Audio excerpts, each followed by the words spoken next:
All right, looks like we're good to go. Robert, if you want to call the meeting to order. Yes, I will go ahead and call to order this regular meeting of the Jersey City Historic Preservation Commission of July 17th. It is 6:36 p.m.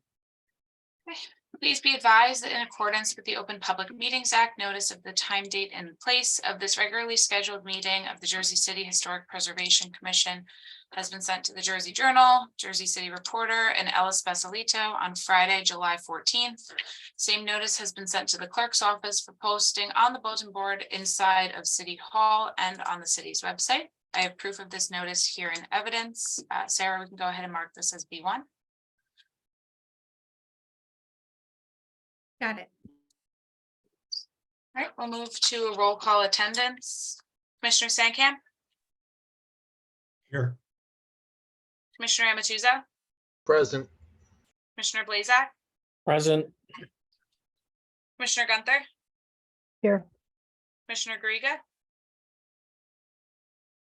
Here. Commissioner Cronin, Here. Commissioner Lewis is absent, Commissioner Sakong is absent, Vice Chair Gucciardo, Here. and Chairman Gordon. Present. Okay, there are 8 members of the commission in attendance. 5 affirmative votes are needed for a certificate of appropriateness. Okay. The next item on the agenda is the approval of minutes from the June 12th meeting. Anyone have any comments, corrections on these minutes? Okay, hearing none, staff recommends a motion to approve. Motion. Second.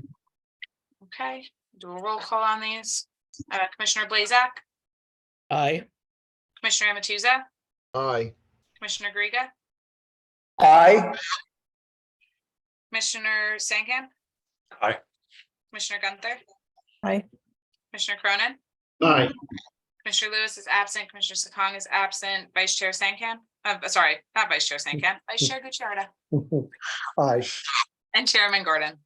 Aye. Right, there are 8 votes in favor, none against, no abstentions. The minutes from the regular meeting of June 12th are approved. Next item is correspondence. All copies of correspondence and all application materials for tonight's meeting are linked through the case numbers on tonight's agenda. At this time, staff has no announcements to make, so we can move into open public comment. If there are any members of the public present on the Zoom who would like to speak regarding matters of historic preservation that are not on tonight's agenda, you can use the raise hand function at the bottom of the screen. Again, this is for items not on tonight's agenda. If there is an item that you would like to speak regarding that is on the agenda, you will get the opportunity to do so later in the meeting. Okay, staff sees no hands raised and recommends a motion to open and close public comment. Motion. Second. Second. Okay, all in favor? Aye. Aye. Aye. All right, we have no old business on tonight's meeting, so that brings us to new business. Robert, if you'd like to call the first case. Yes, so I'll call case H23-222. The applicant is Stephen Joseph Esquire on behalf of Brenda and Joseph Battaglia, owners. The address is 236 Montgomery Street in the Van Voorst Park Historic District, and this application is for a certificate of appropriateness for the demolition of an altered, contributing, fire-damaged, 3-story, 3-bay Italian-style masonry-fronted, masonry and frame building in the Van Voorst Park Historic District, constructed circa 1872. Good evening, everyone. Stephen Ben. Joseph for the applicant. Hey, everybody. I know it's a very long agenda. I'm not going to take too much of your time. I'm sure everybody's read everything on the portal already, but I'm just going to give a brief history introduction here. So my clients, Joseph and Brenda Battaglia, own this townhouse in the Van Voorst Historic District. The neighboring building caught on fire. It damaged both 234 and 236 Montgomery Street. The city of Jersey City issued a unsafe structure order, ordered everybody in the property to vacate, and also ordered my client to retain an engineer and come up with a plan for remediation. The engineer that my client retained called for the building to be fully demolished. That was the safest course of action at the time, according to my client's engineer. That was submitted to the city. The demo application was not accepted. There was some litigation that ensued after that. And now we're in front of you tonight, requesting that you permit us to demolish the existing building. No application for reconstruction at this time. I did see the old structures report dated July 14th, 2023. I did take a look at that. Just pulling some stuff out of here, and I know there's some disagreement between this engineer and my client's engineer about the condition of the building. We didn't have an opportunity to have our engineer respond to this. I don't think it's really necessary at this point anyway, but this report does seem to indicate that the brick face of this building on the facade is not the original material. However, the wood cornice is mostly intact, as are the window lintels. My client is willing to maintain, restore, remove the lintels, the cornice, the iron fence from this building and reuse it in any future reconstruction. But we are still asking for the full demolition of the building at this point. Thanks, Stephen. Do you have any professionals you'd like me to promote? We don't have any expert testimony. Everything is within the papers on the portal. There's 2 engineer reports, I believe, in addition to the city's engineer, and some other materials. Okay. Would you like any commissioner questions on any of that to be directed to you? Sure, happy to discuss. Okay. That being said, if any commissioners have any questions about the reports.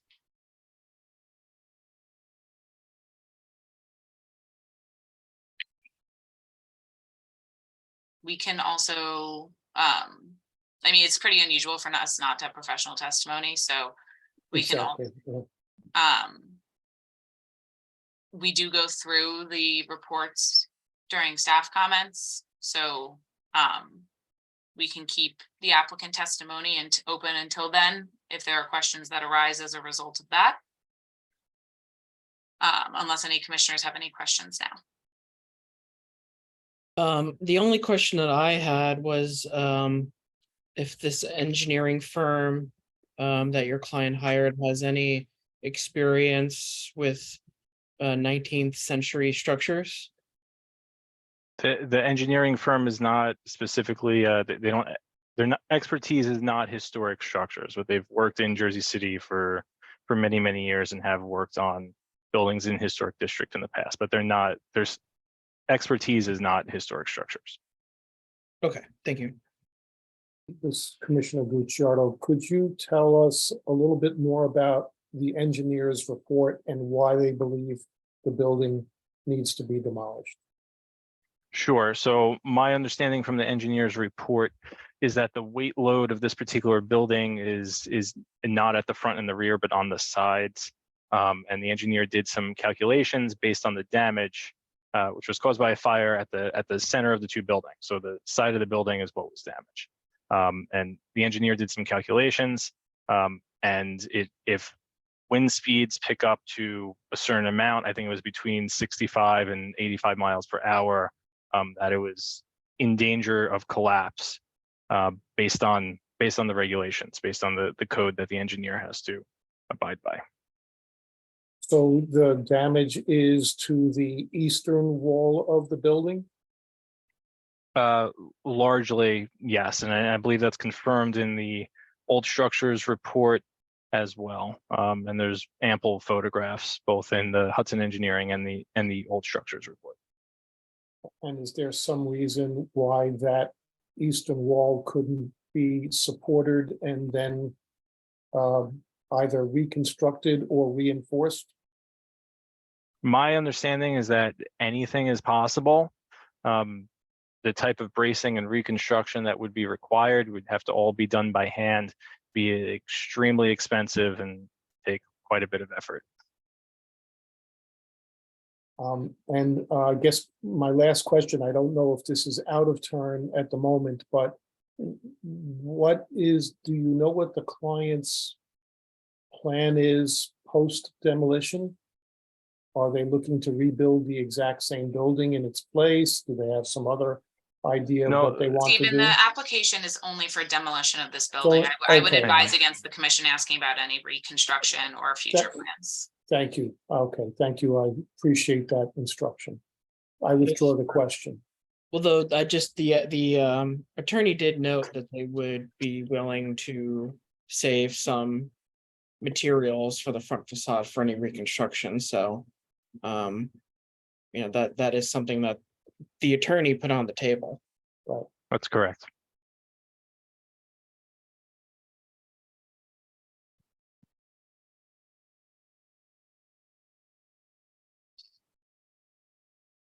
Okay, so should we hear from staff? Sure. Stephen, I'm not going to ask you to close your testimony just in case another question comes up. Thank you.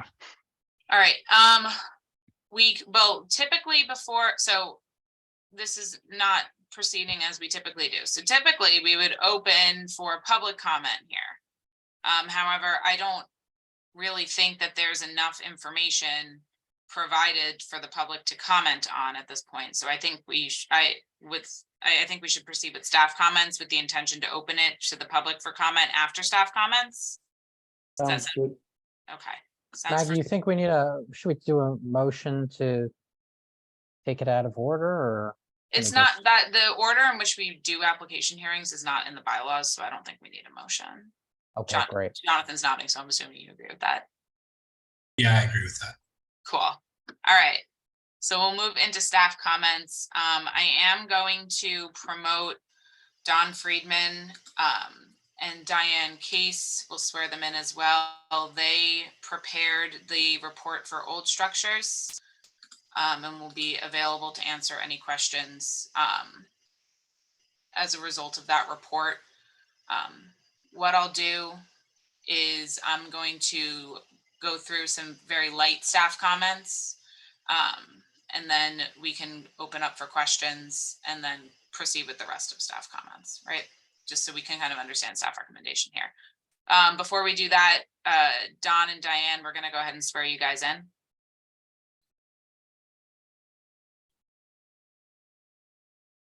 Right, please raise your right hand. Do you swear or affirm the testimony you're about to give is the truth, the whole truth, and nothing but the truth?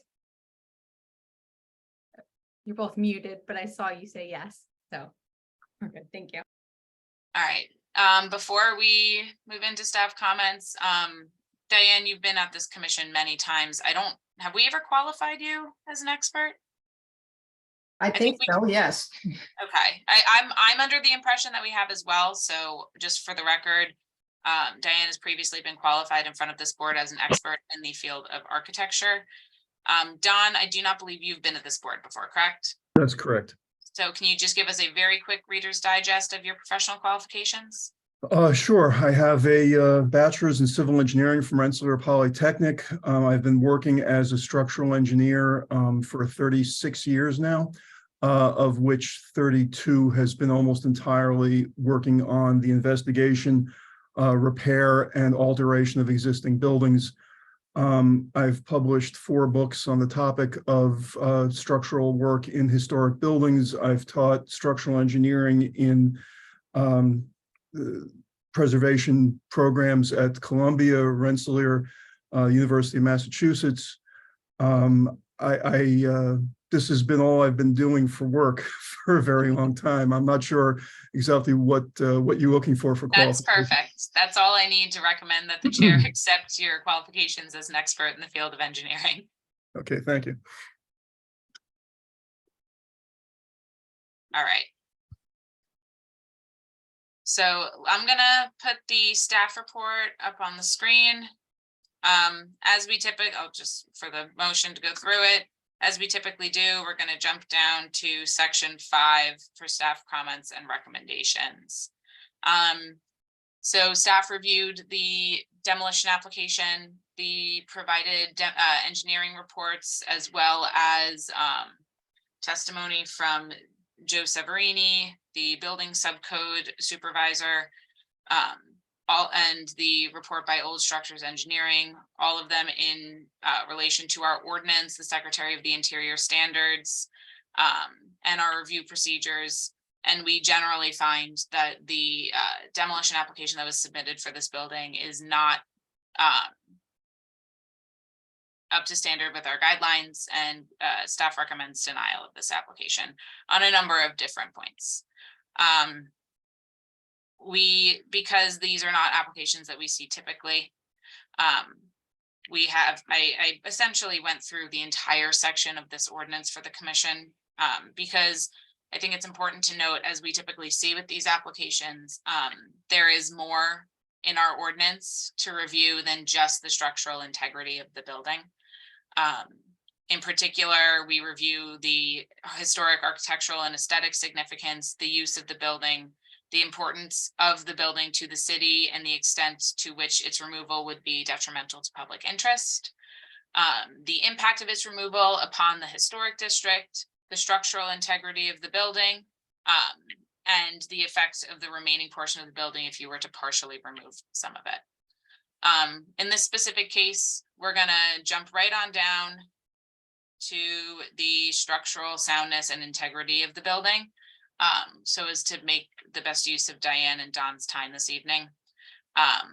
As the commission is aware, there was a fire on May 30th at 234 Montgomery Street, which is the building adjacent to 236, and it spread to 236. HPC staff has been working on assessing these buildings since the day following the fire. Mostly Dan Reedon has been out on site, either with the engineers or with the construction official to review the building.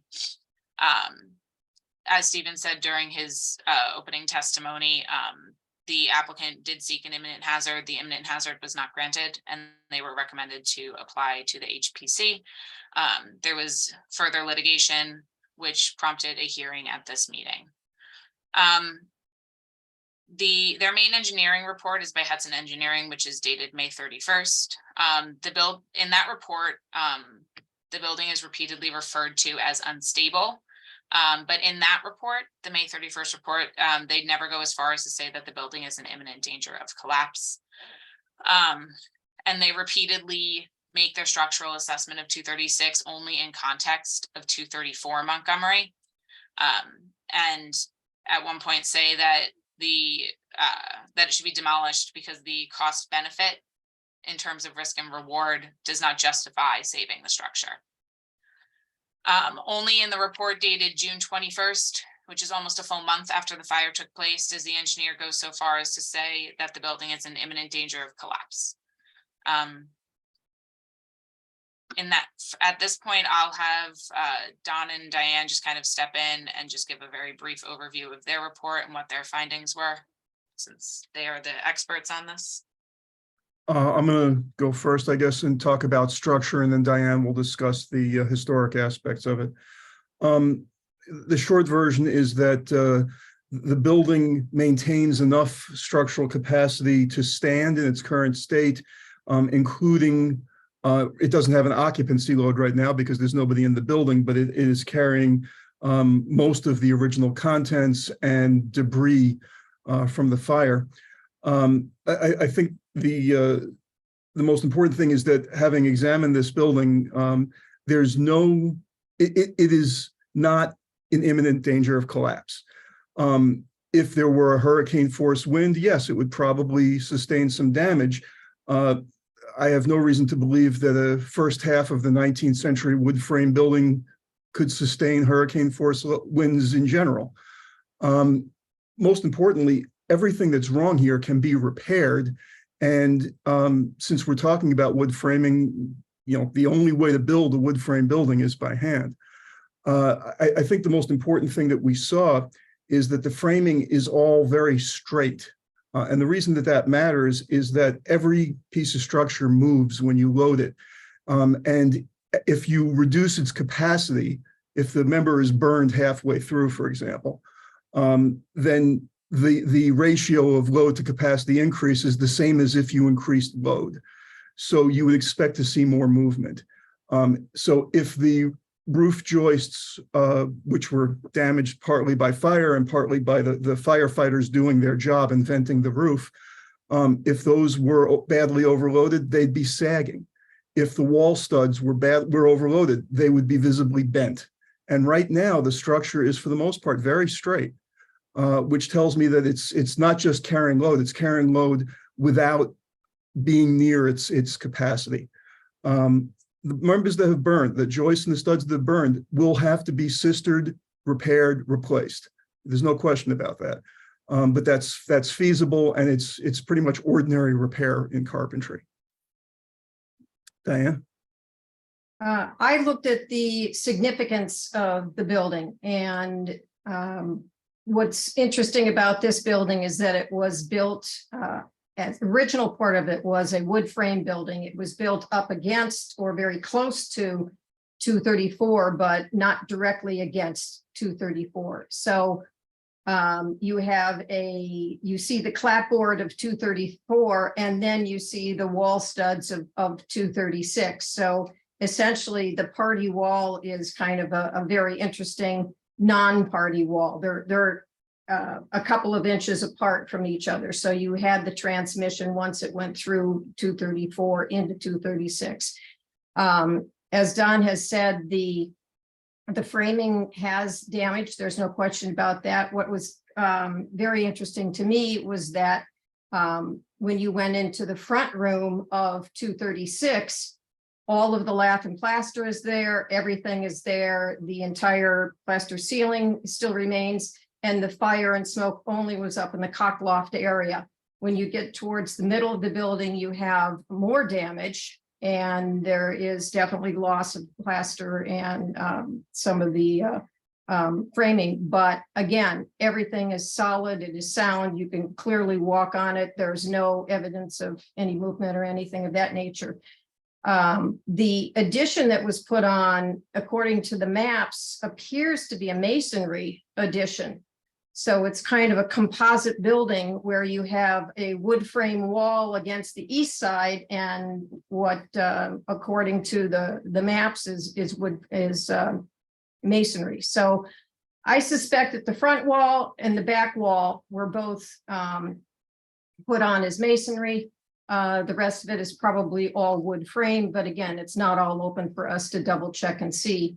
But the front of the building remains, the original configuration of the windows remains. You have a cornice that still remains. So the significance of the building really doesn't change in that regard, and it still is a contributing member of the historic district. Great, thanks, guys. Are there any commission questions following review of the old structures report?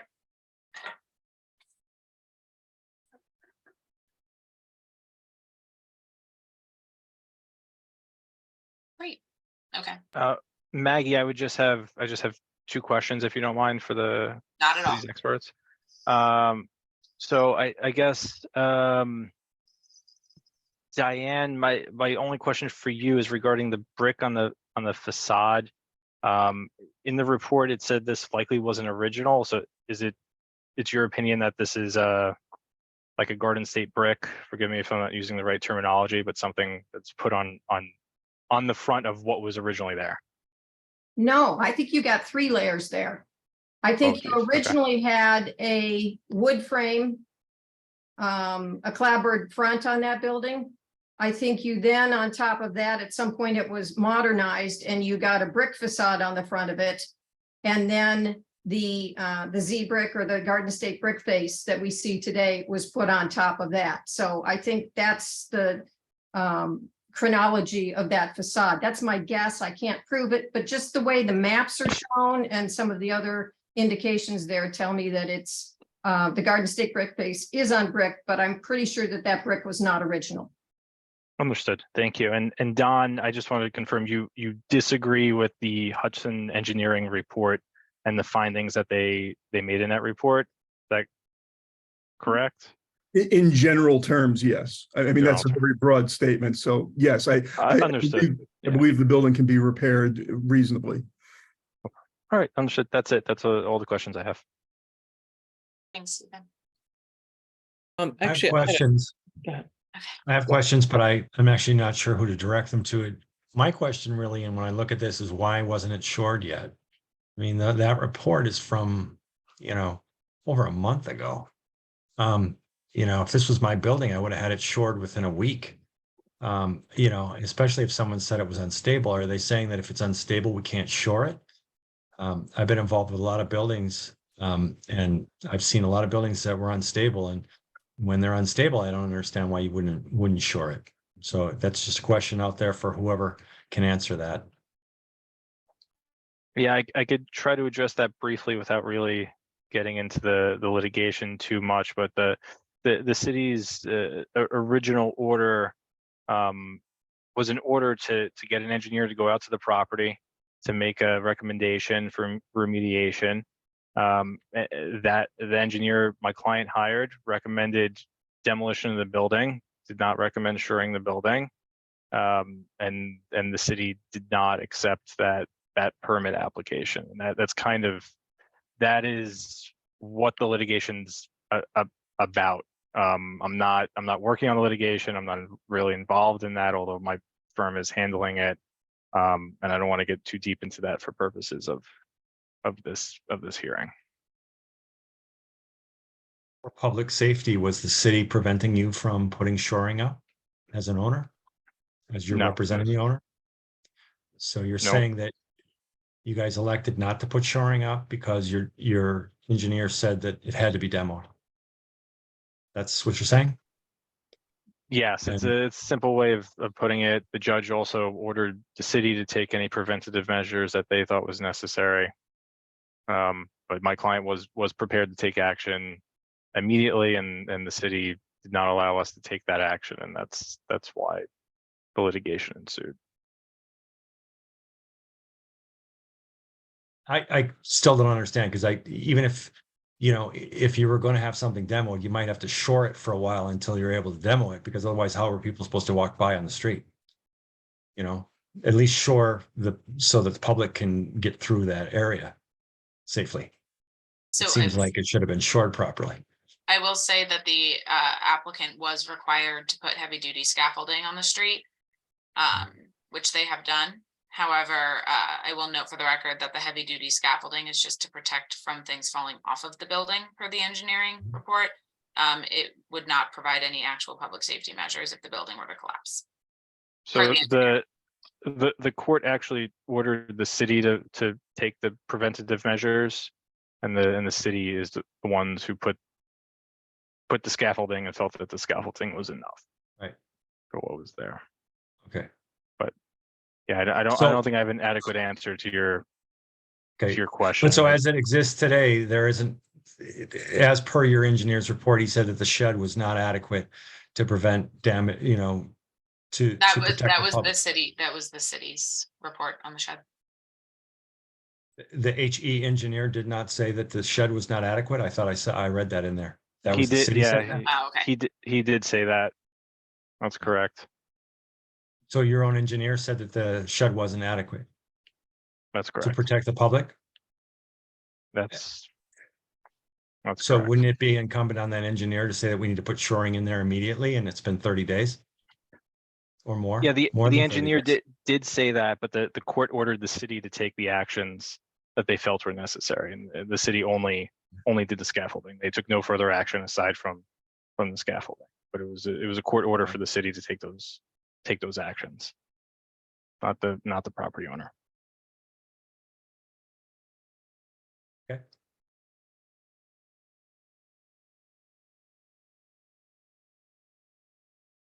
Are there any other questions from commissioners? If not, we can keep going through the staff report. All right, let's go back to the staff report. So as I had said earlier, there are a number of other items within the demo ordinance in chapter 345 that should be reviewed in addition to the structure of the building. I will summarize most of these.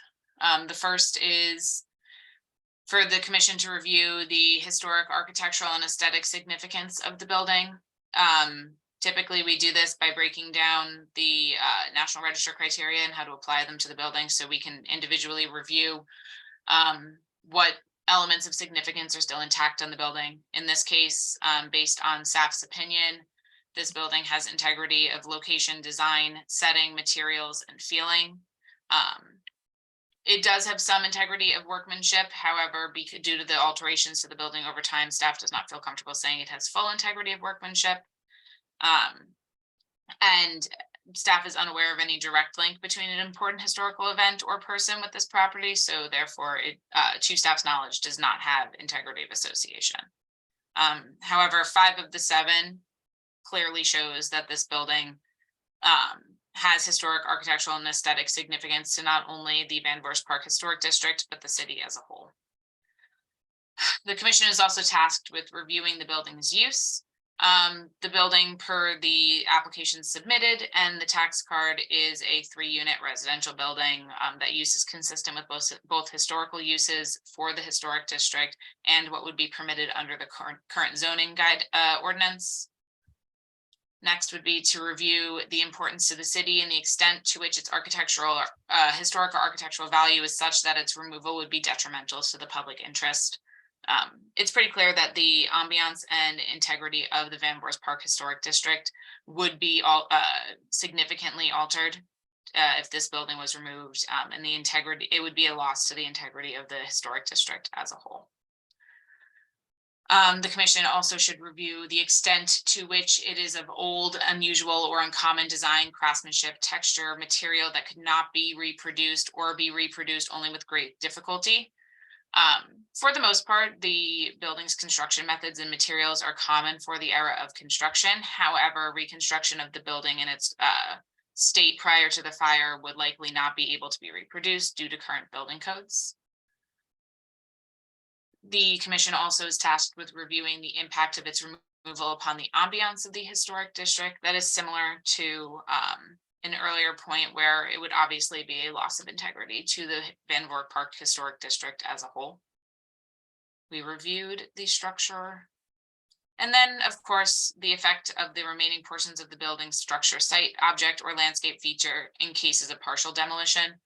Prior to the applicant's testimony tonight, staff had not received any written correspondence indicating any partial demolition or anything in writing showing that they would be willing to commit to that. So we can't really provide any commentary on an item that we weren't given to review. All in all, obviously the demolition of this building would cause a negative impact on the historic district. It would be an adverse effect through and through. Staff believes that with proper precautions, this building can be shored up and demolition is not 100% necessary in this case. We do understand that due to the extent of the fire, there will be a relatively substantial amount of reconstruction and or extensive amount of restoration required for this building. We are aware of that. We are looking forward to working with the applicant on that. However, we do not believe that this rises to any level where a demolition would be appropriate in this case. So that being said, it's staff's beliefs that the commission should deny a certificate of appropriateness for this application. I have listed, there's 4 different criteria in which the commission could deny it under, but of course, staff is willing to take questions on this as well.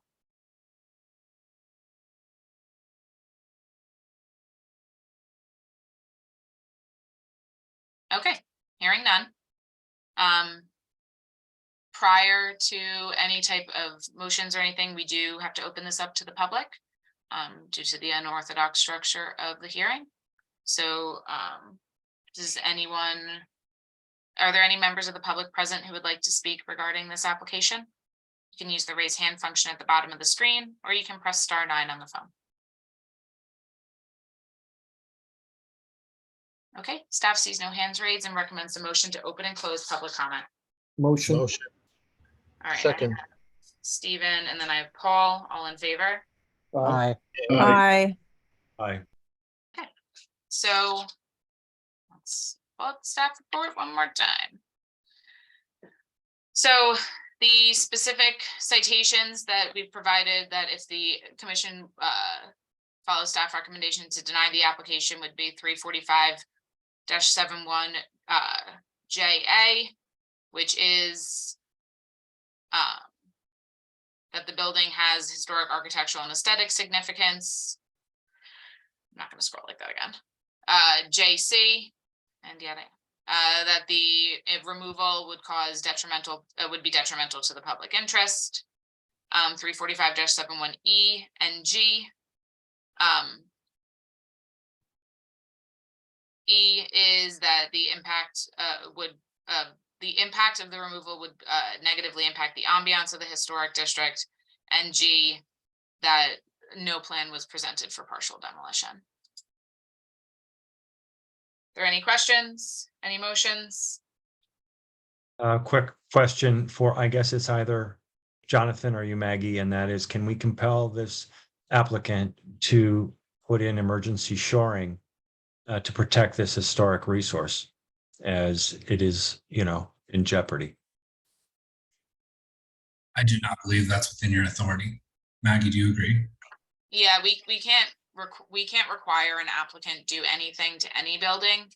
However, we will be providing a memorandum to the Corporation Council prior to the meeting regarding this application on the 19th, and I can make a note in my memorandum that that is something that the commission made a recommendation for. It doesn't require anyone to do anything, but I can make sure it is noted. I do just want to reiterate again, as soon as the city did not accept the demolition permit, my client went immediately to a judge, and the judge ordered the city of Jersey City to take any action that they felt was necessary in order to protect this building. And all the city felt was necessary was the sidewalk bridge.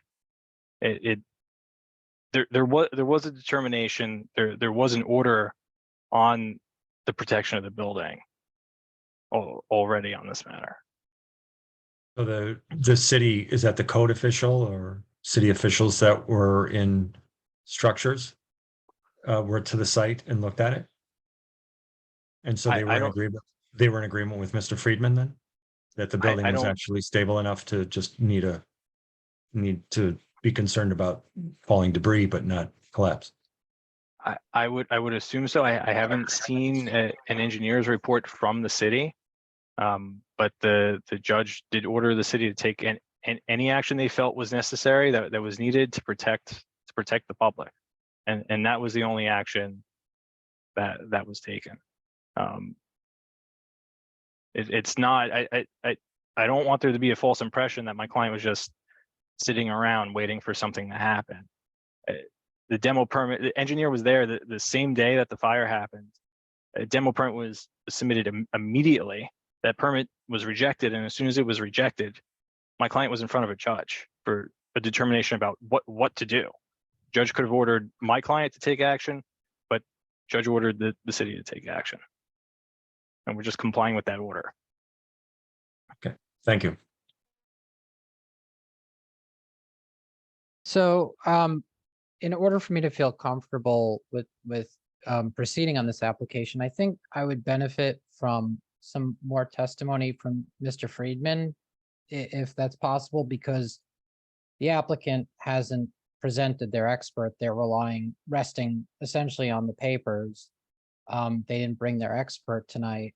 And so, Mr. Friedman, I know you said you very broadly disagree with their expert report. I'm wondering if you can point to anything more specific.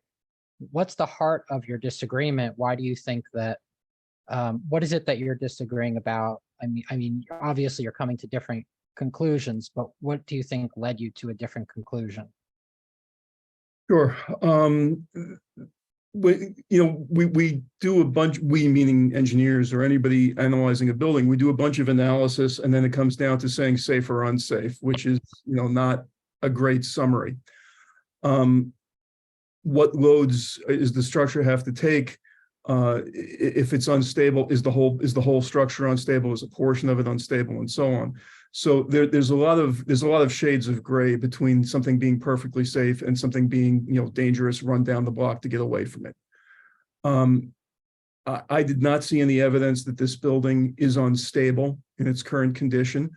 Now, I was there on a very hot, more or less windless day If there were a hurricane, and we can get hit by hurricanes in this area, right? If there were a hurricane, it would probably not be safe. But that's A, rare occurrence, and B, one that you have some warning of.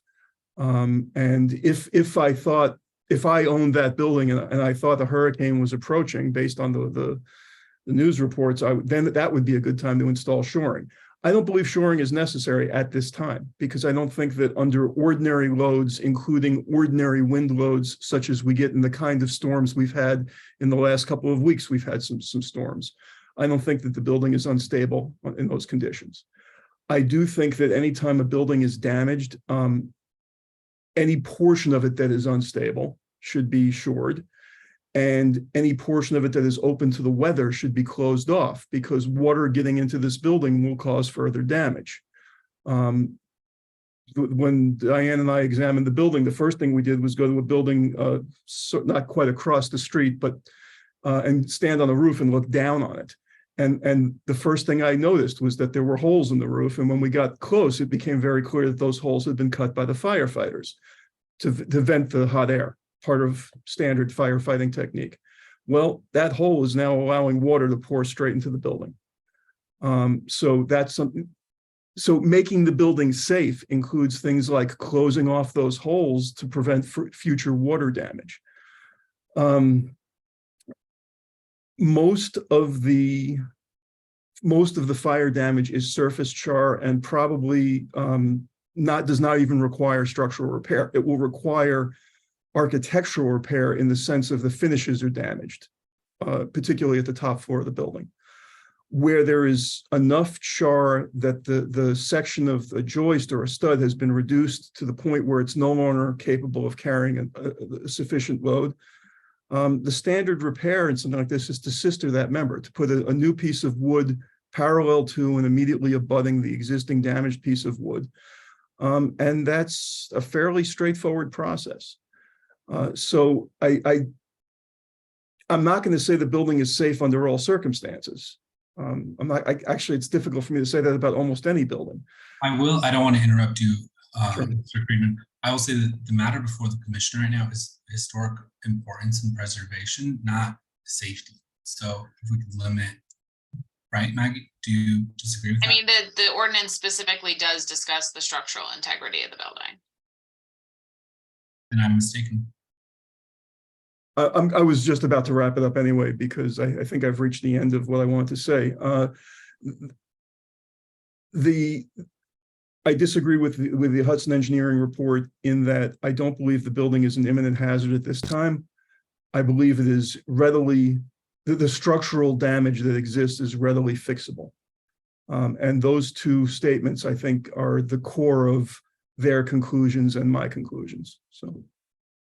And I think, based on what Don just went through, and maybe even what Jonathan said too, is I think our ordinance talks about, fire damage. This building is not damaged beyond repair, I think is Don's point. It seems to me like the first thing that should have been done is probably buttoning up the building, closing it up to the elements, because now the building is only being further damaged in the 6 weeks since the fire. And it just seems like this, I don't know all this background on the litigation, but it seems like it's an all-around unfortunate situation, of course, that a fire happened in the first place. But it seems to me like this building, the steps should also be taken to protect the building as well. Yeah, for me, this brings to mind the St. Peter's Prep on York Street, when there were allegations of demolition by neglect there. And I don't think that the commission looked too kindly on that at the time. So, if those steps need to be taken, they should be taken sooner rather than later.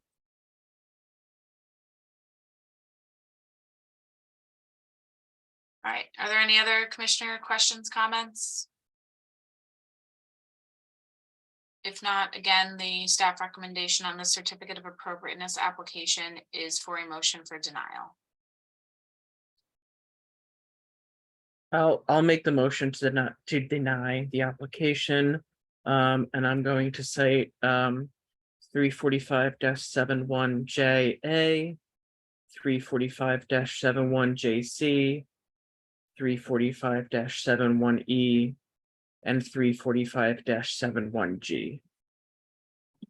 Okay, I'll second it. all right, Commissioner Garriga. All right, I'll move to a roll call. Commissioner Amatuzzo? Aye. Commissioner Sankamp? Aye. Commissioner Blazak? Aye. Commissioner Gunther? Aye. Commissioner Garriga? Aye. Commissioner Cronin? Aye. Commissioner Lewis is absent. Commissioner Sakong is absent. Vice Chair Gucciardo? Aye. And Chairman Gordon. Aye. All right, there are 8 votes in favor, none against. The certificate of appropriateness is denied, citing 345-71JA, JC, E, and G. Thank you all. I appreciate your time. Have a good evening. Thank you. Stephen. All right. We will move on to the next application. Robert, before you call the case, if the attorney is present for 234 Montgomery Street, can you just raise your hand, please? I don't see you listed. Or if there's any representative for this application? Okay. Another unusual case for us, but again, we are required to hear this application. So Robert, I'm gonna go ahead and have you call this, and then we'll just go right into staff comments on it. They not have Okay. The attorney's not present. Okay. And I just asked if there's any representative for this application. I don't see any hands raised. I don't recognize any of the names here as anyone associated with this application. In a normal situation, I would recommend we not proceed, but in this particular case, we will be proceeding. All right, so that would be case H23-223. The applicant is Peter Wujak, Esquire, on behalf of 234 Realty LLC owner. The address is 234 Montgomery Street in the Van Voorst Park Historic District.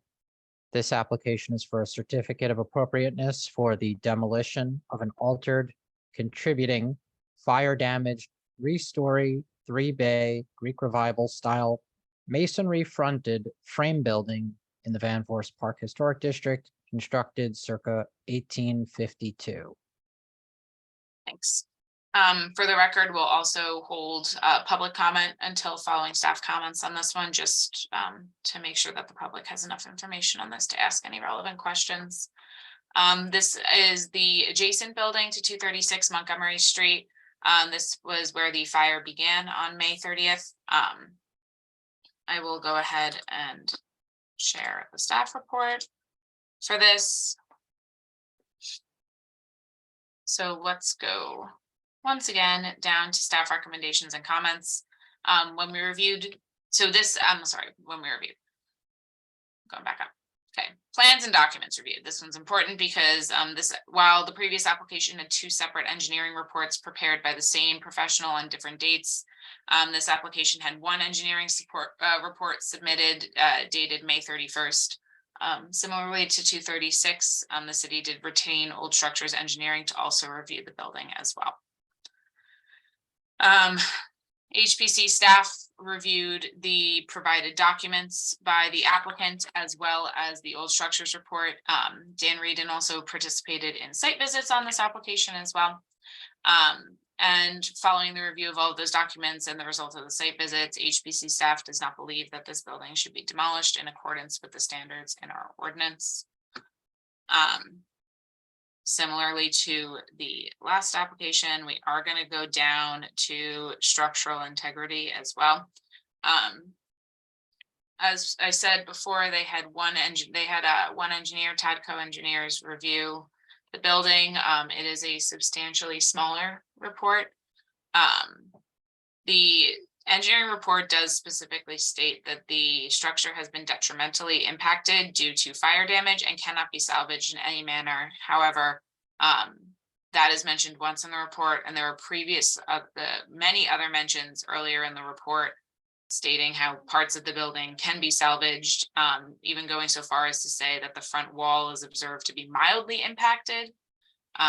And that most of the damage in this building appeared to be on the second and third floors, and that the first floor was not substantially impacted by the fire.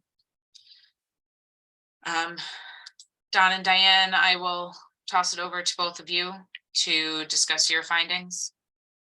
Okay, I'm not going to give any of the general comments because they're exactly the same as the ones I just gave for the other building. The fire damage is somewhat worse in 234. The most severe interior damage is actually the loss of the stair from the second to third floor, which made our investigation of the third floor a little sketchy because it was from some distance. We could see the roof framing above the third floor, but not close up. We were perhaps 25 feet away.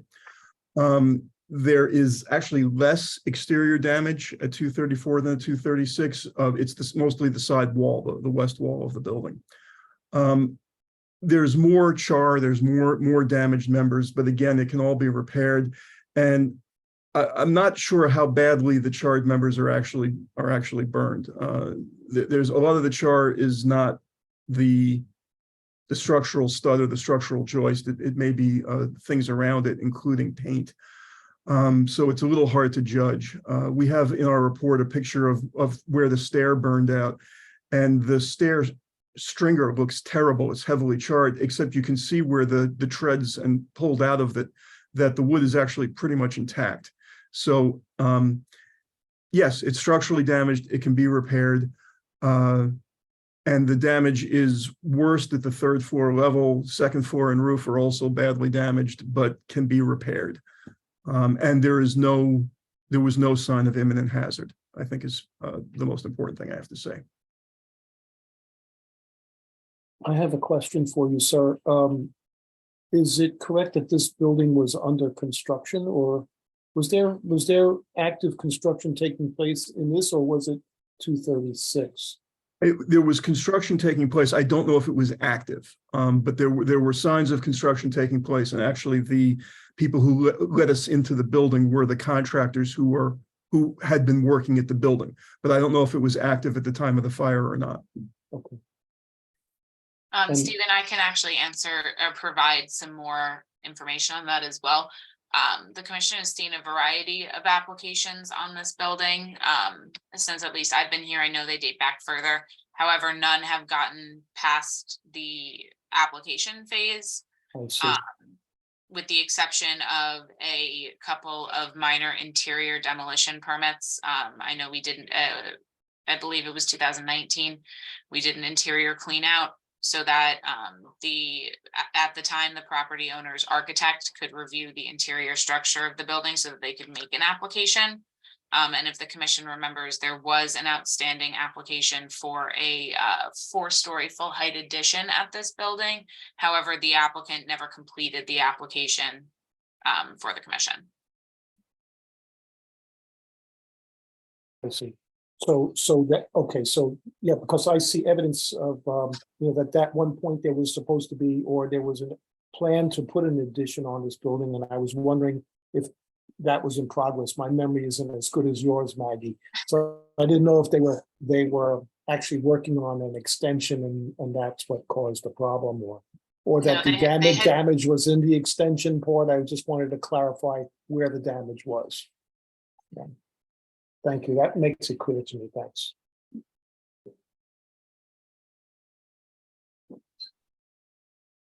Maggie, did you want me to go ahead? Yes, please. Okay. The interesting thing about this little jewel is that it definitely predates the 236. And I say that because 236 went up against the exterior clapboard of 234. There's an early map that shows a series of smaller buildings. And it also shows the church, but it doesn't clarify exactly where they are. And I think that that 234 is probably one of those buildings. The other reason I think it's one of those buildings is that, and Don will confirm this, is that you have post and beam construction in the original part of this building, which is pretty early construction, and it's rather unusual for Jersey City. So it was in my career, I usually deal with masonry, I'll be the first to say, but it's the second post and beam building that I've seen in literally 3 weeks, one in New York, one in Jersey City. So it's very unusual from my end. Don explained where the fire was, which was at the back of the original building, right where the addition came to it. And the remainder of the structure it's frankly, it's fine. There's not a whole lot there. It has some unusual features, one of which is a fireplace in the rear addition that actually is a see-through fireplace. It's a two-sided fireplace, which again, very unusual very unusual, just leave it saying it that. And like 236, I think that the brick facade was a modernization of the building. I don't think that was original. And it was put on at a later date to help tie the road together and make it appear more modern. But again, the window configuration didn't change. All of the interior framework appears to all be there. It all appears to be original. All of your streetwise significance is certainly there, and Maggie's gone through the criteria very carefully, and I suspect when she goes through all of that with you that we will agree 100%. But as far as I'm concerned, the building has significance. It meets all the criteria, and there's no reason to lose that structure. Are there any additional questions for Don or Diane? All right, let's go back to the staff report. All right, similarly to 236, I'm gonna take the commission through the other standards for demolition within our ordinance that are not structure-based. Starting with historic, architectural, and aesthetic significance. Similarly to 236, this building has integrity of location, design, setting, materials, workmanship, feeling, and association. I'm sorry, but it does not have significance of association. They could, but we're just unaware of any direct link between an important event or person associated with the property. So it has 6 of the 7, which obviously means that it has historic significance. The use of the building, as submitted by the applicant in the tax card, the building is a vacant 2-unit residential building. That use is consistent with the historical uses of the historic district and also would be permitted under the current ordinance. Its importance to the city and extent to which its historic and architectural value is such that its removal would be detrimental to the public interest. Again, obviously, the removal of this building would impact not just the streetscape, but also the Van Voorst Park Historic District and the city as a whole. Diane did a really great job walking you guys through what makes this particular building unique, in addition to its age. From my understanding, it's one of the oldest extant buildings on the block. The post and beam construction, the unique fireplace, and the unique roof line all lend it to being detrimental if it were to be removed. The extent to which it is of old, unusual, or uncommon design that could not be reproduced or reproduced only with great difficulty. Again, the structure of this building is unique to Jersey City and predates the vast majority of the construction within the Van Voorst Park Historic District. It could likely not be reproduced today based on our current building codes. You would also likely need variances granted for the construction of this building as well, if it were to be reproduced. The probable impact of its removal upon the ambiance of the historic district, again, the ambiance of the historic district would be greatly impacted with the demolition of this building. We've discussed structural soundness and integrity of the building, which then leads the effect of the remaining portions of the building structure, site, object, landscape feature in cases of partial demolition. We've received no correspondence from this applicant regarding any intention for partial demolition. So that's something that we can't recommend or deny without any evidence of. So similarly to 236, the fire was obviously an unfortunate incident at this building. However, it's clear based on the old structures report and frankly, the report prepared by Tadco Engineering as well, that this building does not rise to the level of an imminent hazard, nor does a substantial portion of this building need to be removed, justifying an imminent hazard. HPC staff is quite confident that with proper shoring and the expectation of, at a bare minimum, the rear portions of this building being reconstructed, restored, which we would expect, that's would be the more obvious path forward than losing a building like this within our historic district.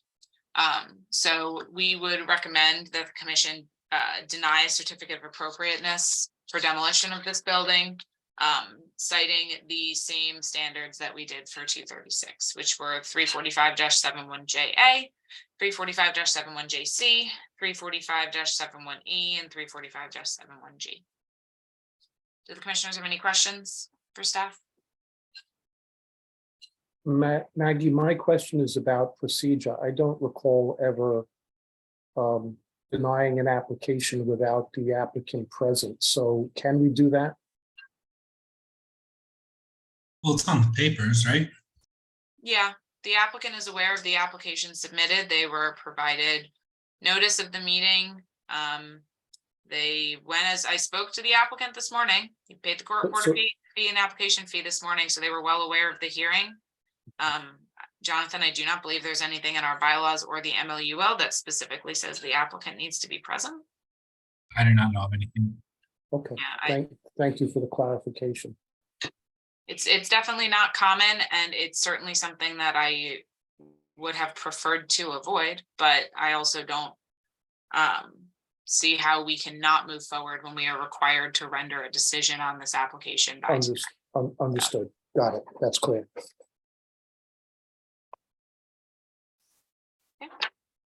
Any questions for staff before we open it for public comment? All right, if there are any members of the public present who would like to speak regarding this application, please use the raise hand function at the bottom of the screen. Alternatively, if you're on the phone, you can press *9.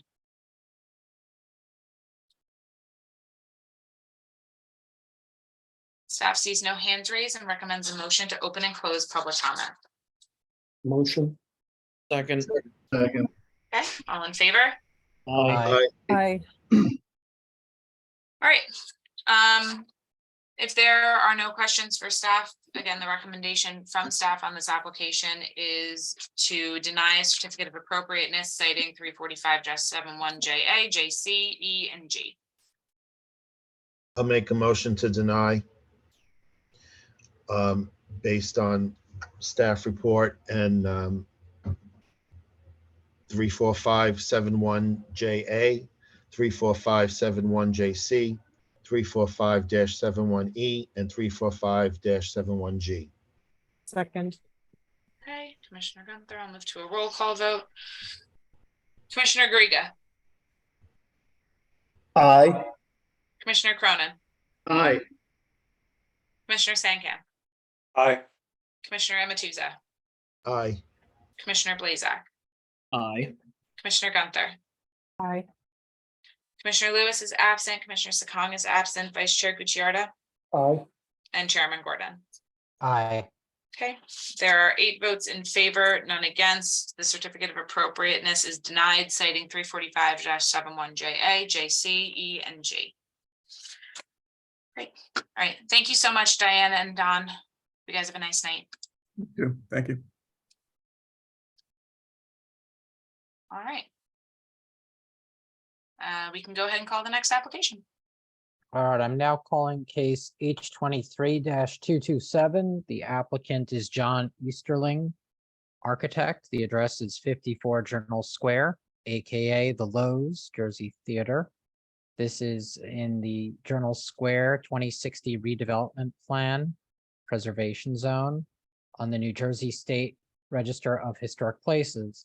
This is an application for a Section 31 referral review of an amendment to the loading dock configuration for the previously approved rehabilitation and restoration of the interior and exterior of the Loews Jersey Theater, an altered Spanish Baroque influenced Wonder Theater completed in 1929. This is a recommendation to the Jersey City Planning Board. John will go ahead and swear you in. Raise your right hand. Do you swear or affirm that the testimony you're about to give is the truth, the whole truth, and nothing but the truth? I do.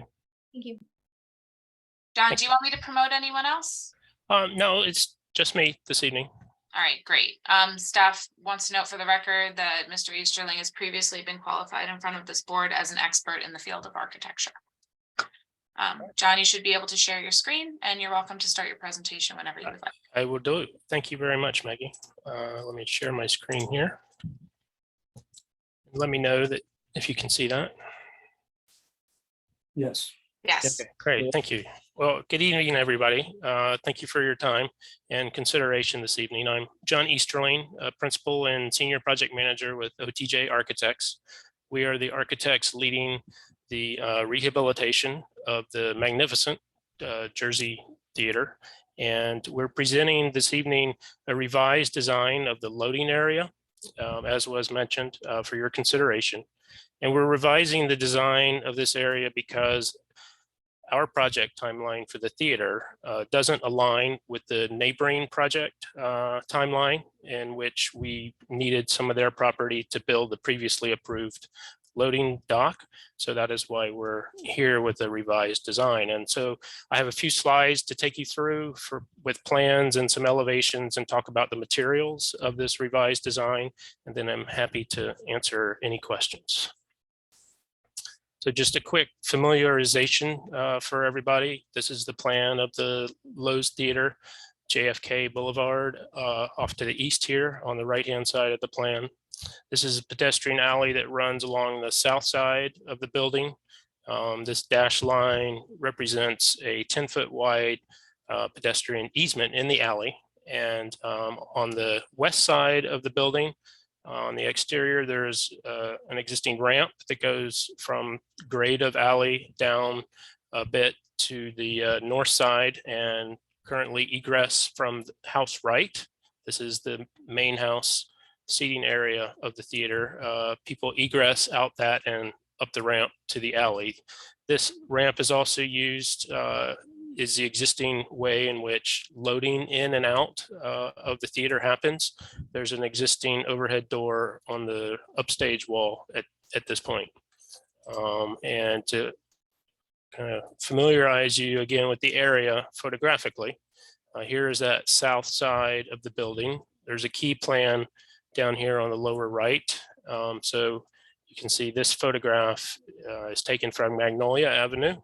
To the left-hand side here on this photo is that ramp down the west side of the theater. You can just see here an existing fire escape that comes down the south face. This photo on the left is of that alleyway between the upstage wall or the rear wall of the theater and the adjacent property line. To the left of that is the parking garage there that is off of Pavonia. And then the photo to the right is looking down from that parking garage to this area that we're going to be adding the loading area. And we wanted to show you what we presented 2 years ago, actually almost to the day, and was approved, and how that compares with what the revised design is. So on the left was the 3-bay loading dock addition that, as you see, here's the property line that I was talking about. Construction of this did require use of the adjacent property. That is why we're looking at the revised design, which is just on the theater property because the timelines of the two projects aren't matching up, and we would like to move forward and have a functioning theater. So we're proposing to minimize the addition so that we are only within the property of the theater and make it a functioning theater. So I will zoom in so we can see some of the elements of this addition. Here is the alley on the south side. We're proposing to project out into the alley 14 feet, and there's the width here is just almost 11.5 feet wide, and that continues about the same width as we go down. It gets a little bit wider at the end. This is the addition that we're talking about is a single story addition on the back side of the mass of the theater, of the historic theater.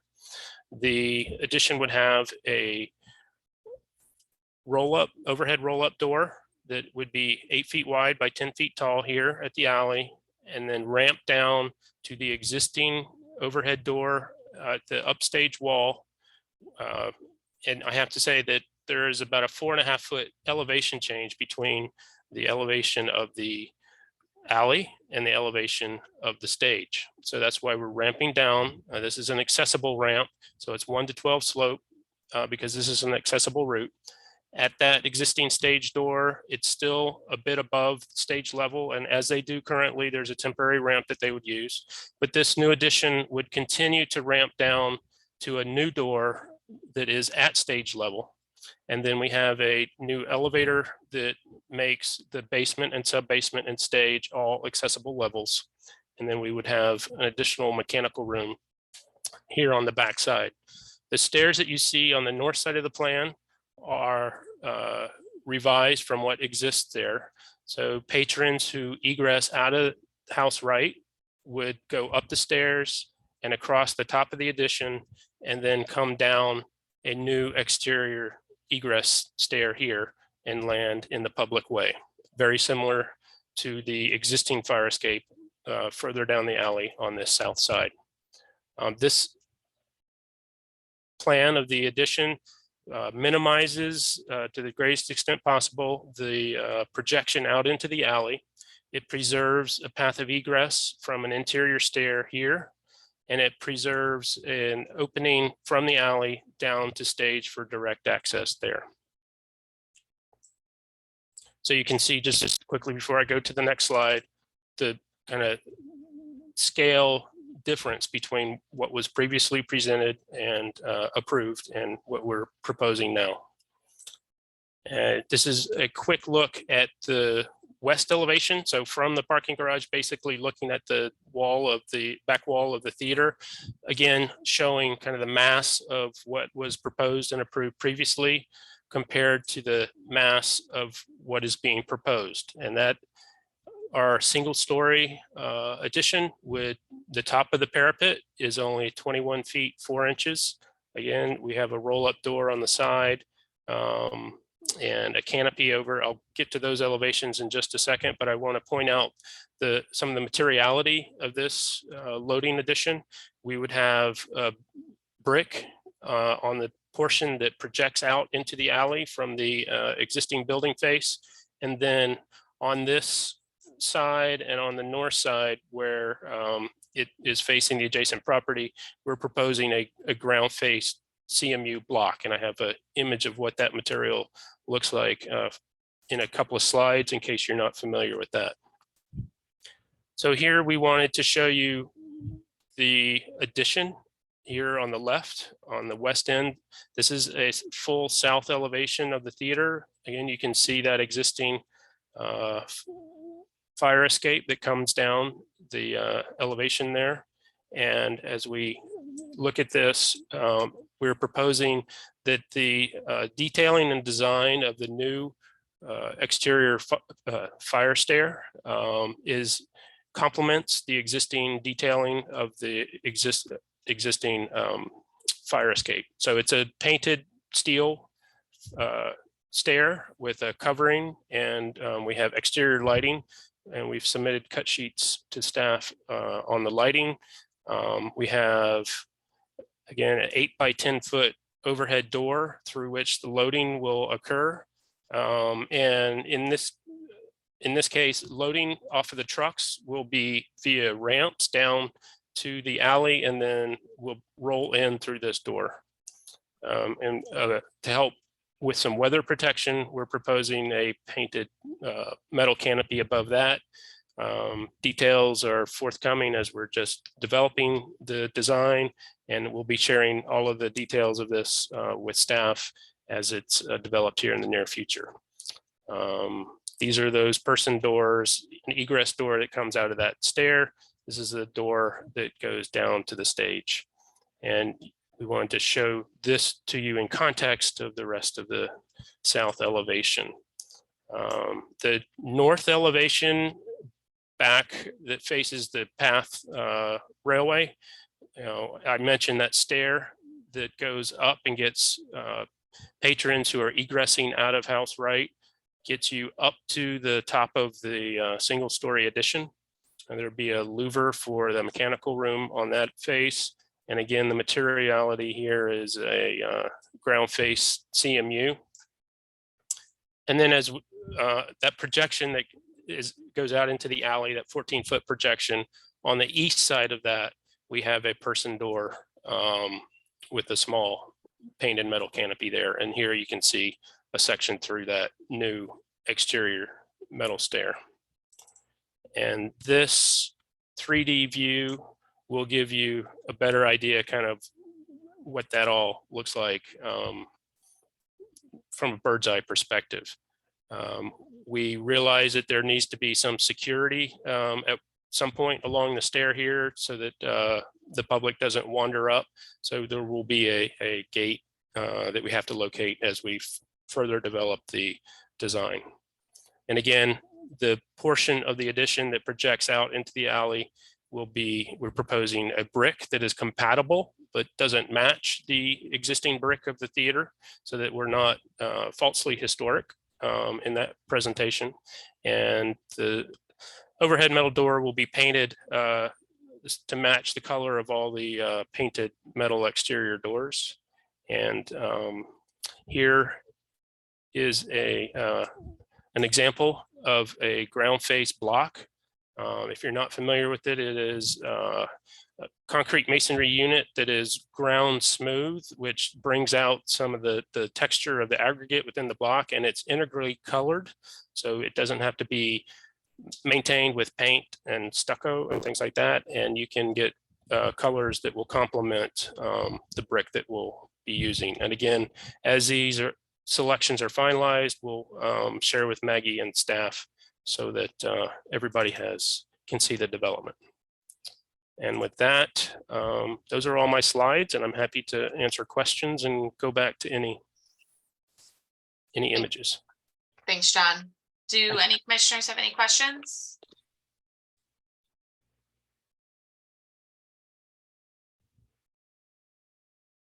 So you mentioned that, I think you mentioned it's a 14-foot extension into the alleyway. Is that correct? Yes, 14 feet off the face of the south face of the theater. And then currently just to the, I guess that would be the west, is where the parking garage is, and that sticks out kind of a similar. Yes. So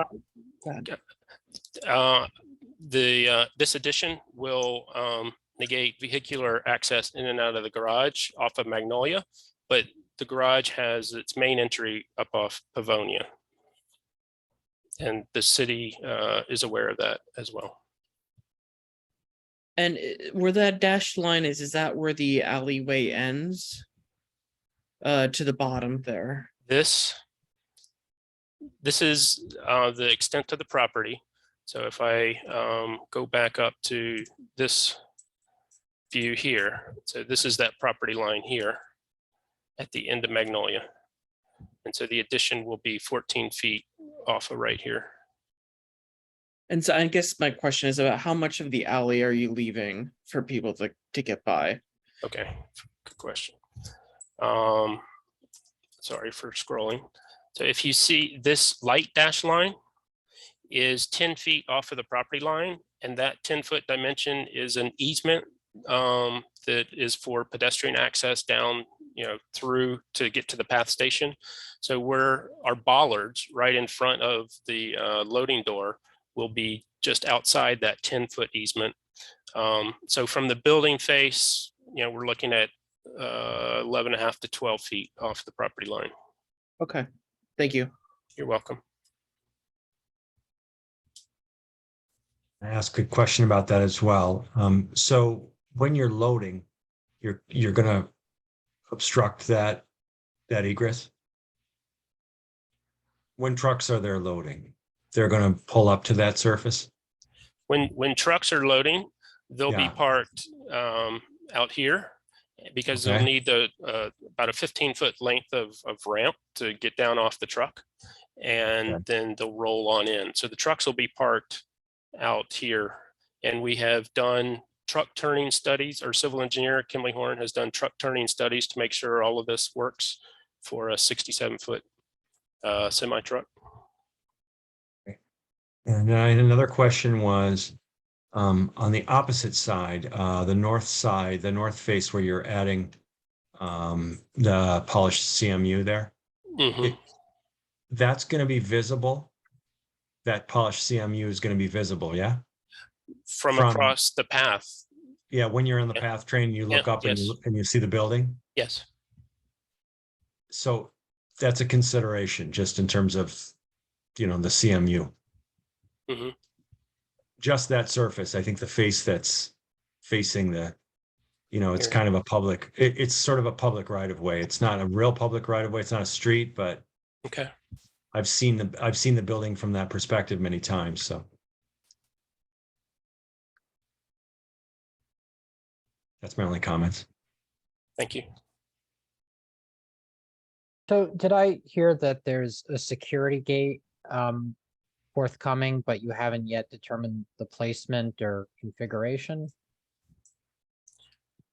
That's correct, because whether it's up at the top or down at the bottom, we have to work that through to see what the best integration of it is with the design of the stair and where it makes the most sense. And so the gate would have panic hardware from the inside. So the patrons who are egressing around across the roof would come down without being impeded. Maggie, is that something that would come back to us? That's likely something we would do at the staff level, Okay, under the anticipation that it's reflective of the similar railings that are shown here. Mhm. If it was in the front of the building, it would come back, but we're talking about the rear of the building.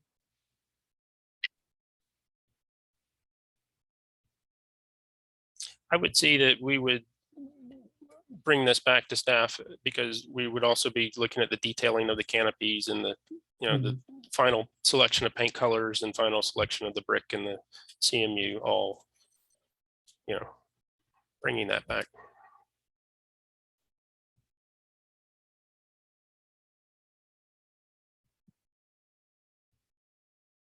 Are there any other questions from commissioners?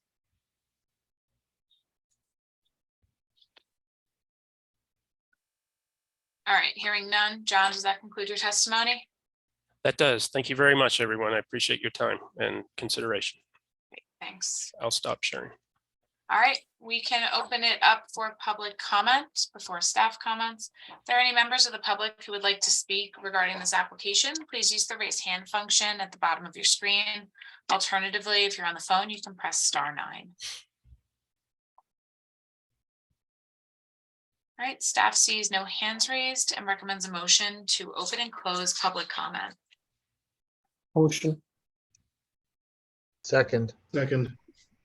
Okay, all in favor? Aye. Aye. All right, let's move into staff comments. Right, as I'm bringing up the staff report, I'll just remind everyone, this is a referral review, so we are not reviewing this as a certificate of appropriateness. Any decision rendered by the commission tonight will be drafted in the form of a memorandum that is provided to the Park Planning Board, National Park Service, and New Jersey State Historic Preservation Office.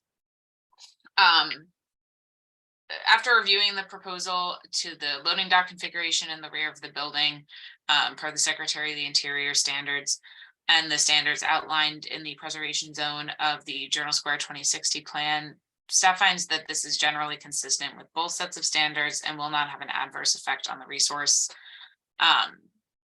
We did kind of joke at first that if the commissioner remembers, we approved a 1-bay loading configuration and a 3-bay loading configuration. We did not approve a 2-bay loading configuration. Perhaps we should have at the time, just to address all of the options here, or include the configuration that didn't go back, that didn't include the parking garage. But anyway, we tried to address as much of this as we could with the first application in 2021, but it appears we did not go too far. Most of the changes here are relatively de minimis. They won't have an adverse impact on the building. In fact, staff generally finds that the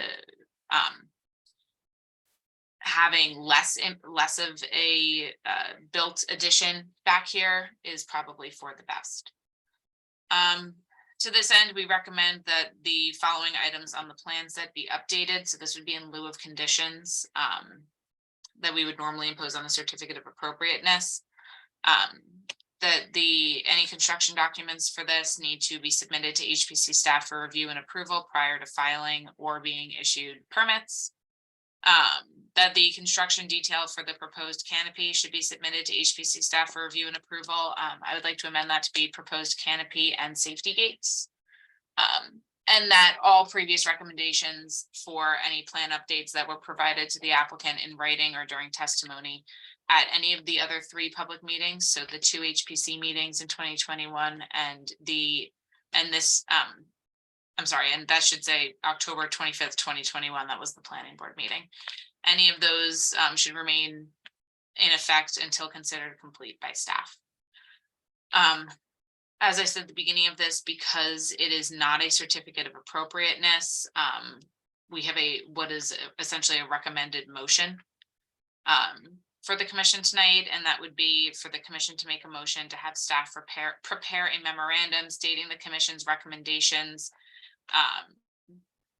to be distributed to the planning board, New Jersey HPO, NPS, and any other relevant parties.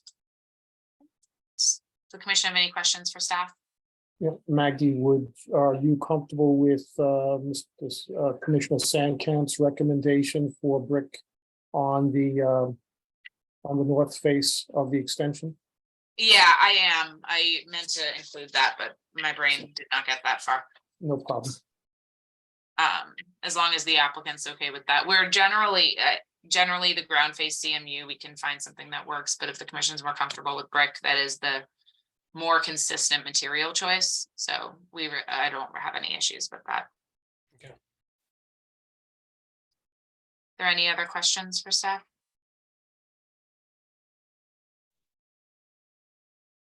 All right, John, are you guys amenable to changing the ground face CMU to be brick?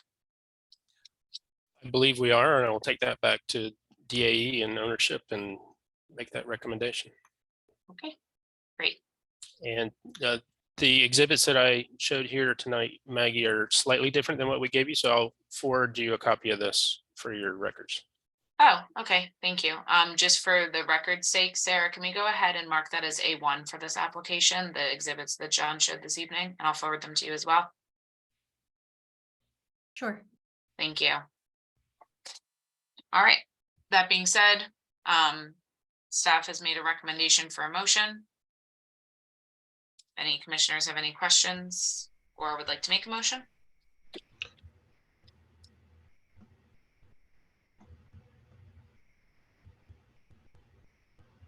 I'll make a motion.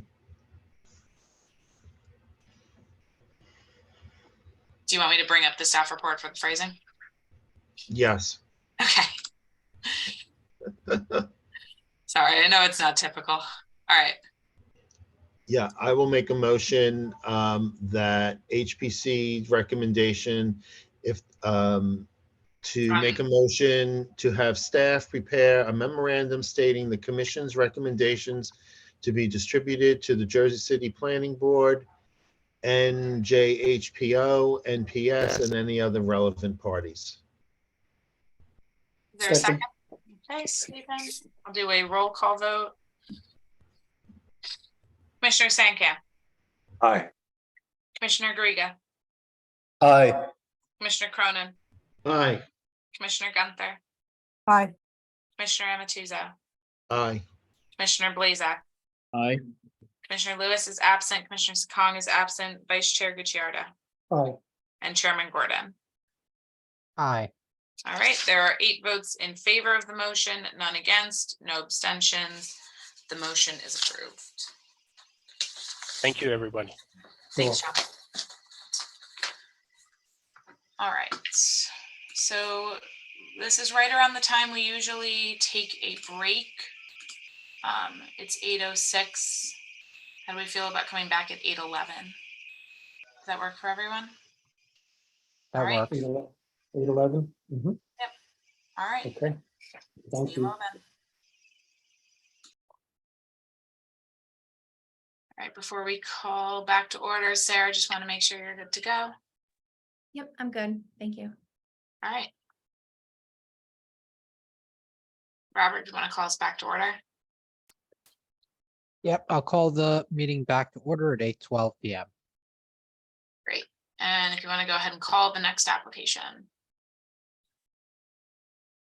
I will call case H23, H23-165. The applicant is Michael Higgins Esquire on behalf of Meredith Jewett and Victor Inda owners. The address is 115 Wayne Street in the Van Vorst Park Historic District. This application is for a certificate of appropriateness for a proposed subdivision to transfer a portion of 115 Wayne Street, block 14.02 to 109.5 Wayne Street, block 17.01. This is a recommendation to the planning board. Great, thank you. All right, Michael, is there anyone else you want me to promote? Nope, it's just me tonight. Awesome, okay. You want to just go ahead and give the commission an overview of the application? Yep, will do. Good evening, Michael Higgins of the law firm Castano Quigley and Charami on behalf of Meredith Jewett. This is for 115 Wayne Street. It's block 12802, lots 14.02 and lots 17.01. We have a application currently pending before the planning board for subdivision approval with C variances. And as part of that, we're required to go to the Historic Preservation Commission because we are located in the Van Vorst Park Historic District. In support of our application, I submitted the application form, historic property card, survey of the property, and subdivision plans prepared by Caulfield and Associates. It's just me tonight, and I don't have the surveyor, but I will pull up, if I could share my screen, a copy of the subdivision plans.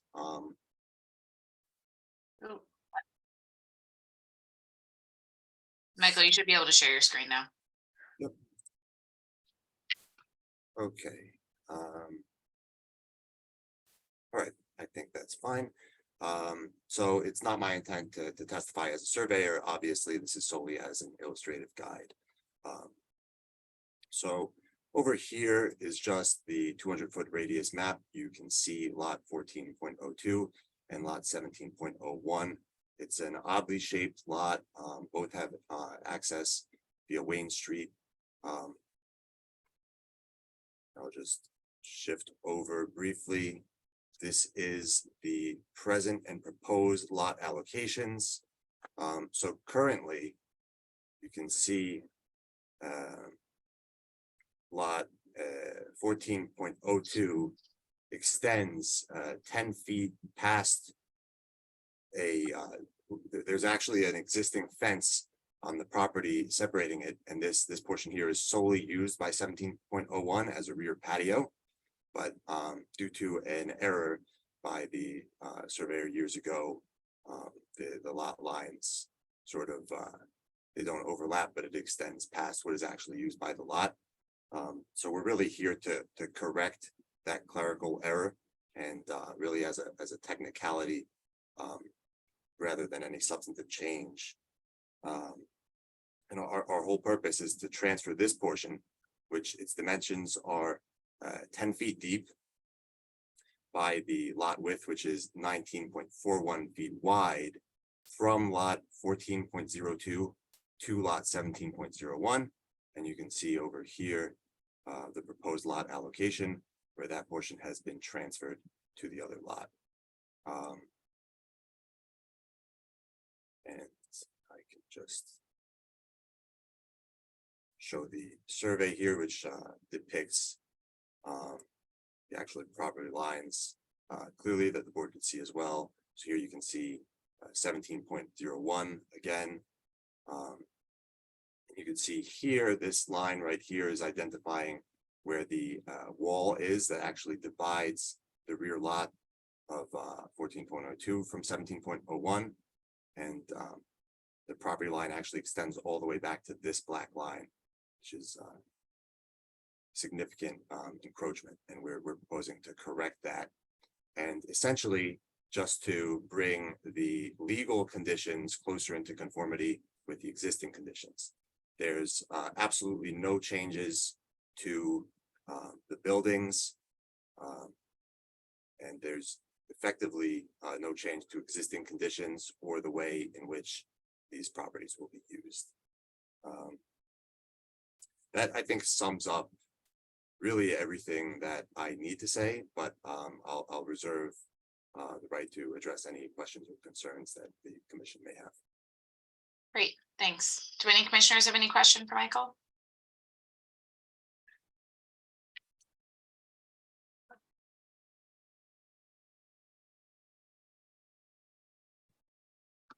All right, hearing none.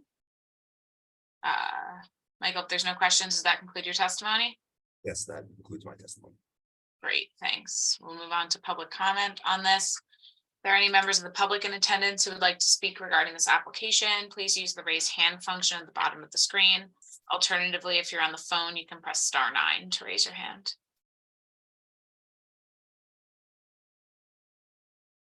Okay, staff sees no hands raised and recommends a motion to open and close public comment.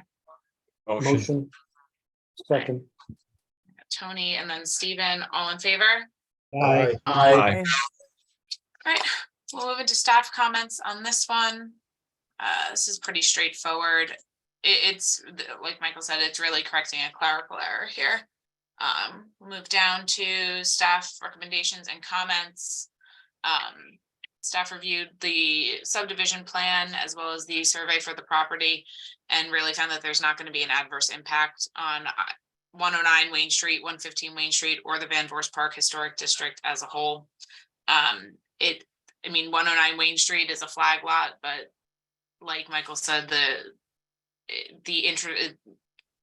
granting a subdivision here just makes that lot a little bit more standardized and gives them access to the formal access to what they've had access to all along. And it alleviates 115 Wayne of that land that they have no access to because of that wall in the back.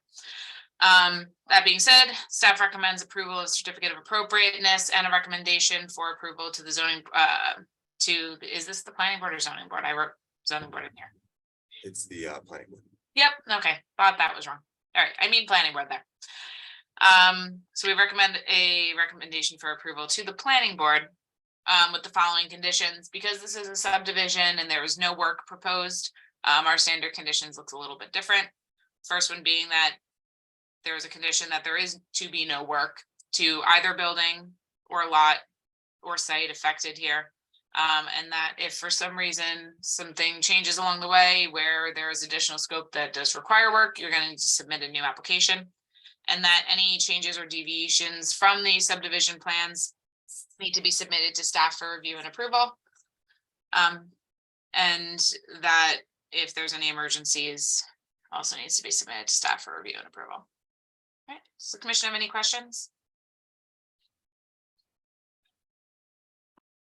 Great.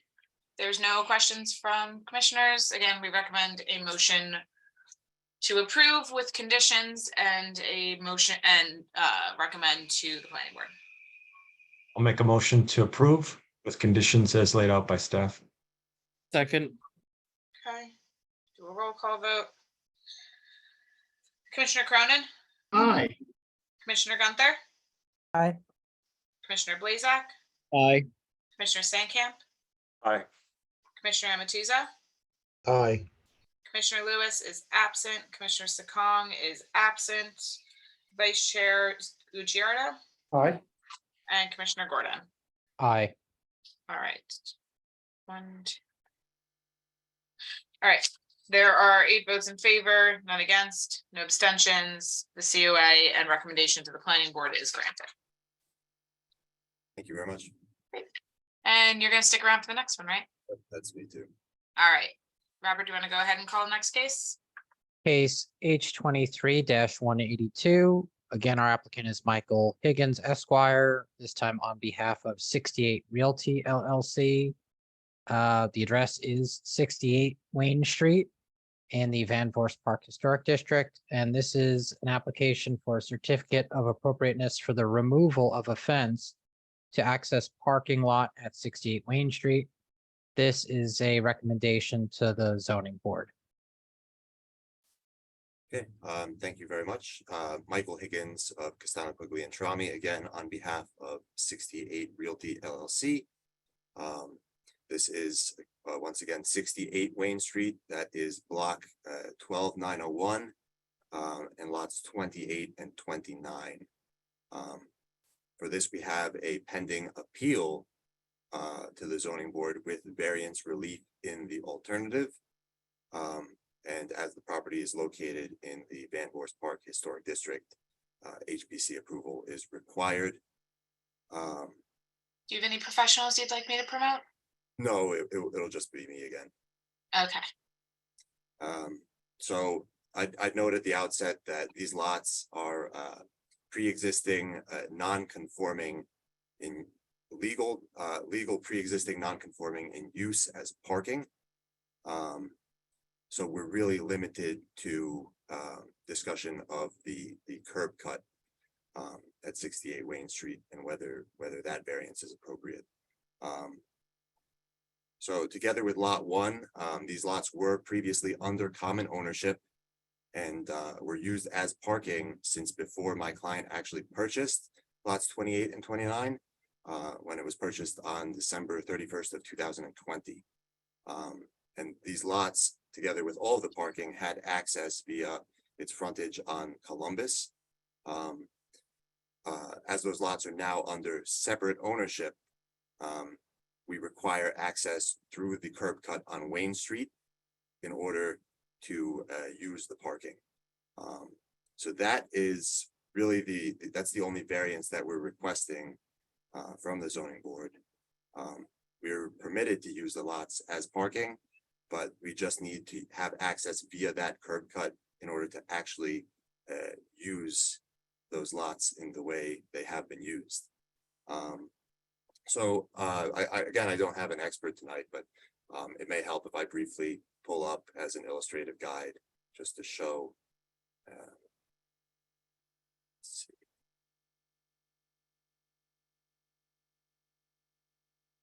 Okay, I think everyone can see my screen, right? Showing 68 Wayne Street. These were previously submitted to the commission, and this is, again, I'm not intending to testify as an architect. This is solely as an illustrative guide. So right at the top, you can see the site with both lots 28 and 29 fronting on Wayne Street. This is a photo right here depicting the property. You can see it's used as a parking lot. There's no buildings. There's the curb cut. There's two curb cuts actually located along Wayne Street. We're proposing access via this one on lot 68. Here is a zoning map showing us in the Van Voorst Park Historic District. And then here is a depiction of what our proposed fence would look like. And you can see a rolling gate that would be in front of the existing curb cut. And essentially, that's all there is to show for this project. I'd like to think it's relatively straightforward. I think that is all that I have to put on the record for now. But again, I would reserve the right to address any questions or concerns that the commissioners have. Great. Do any commissioners have any questions?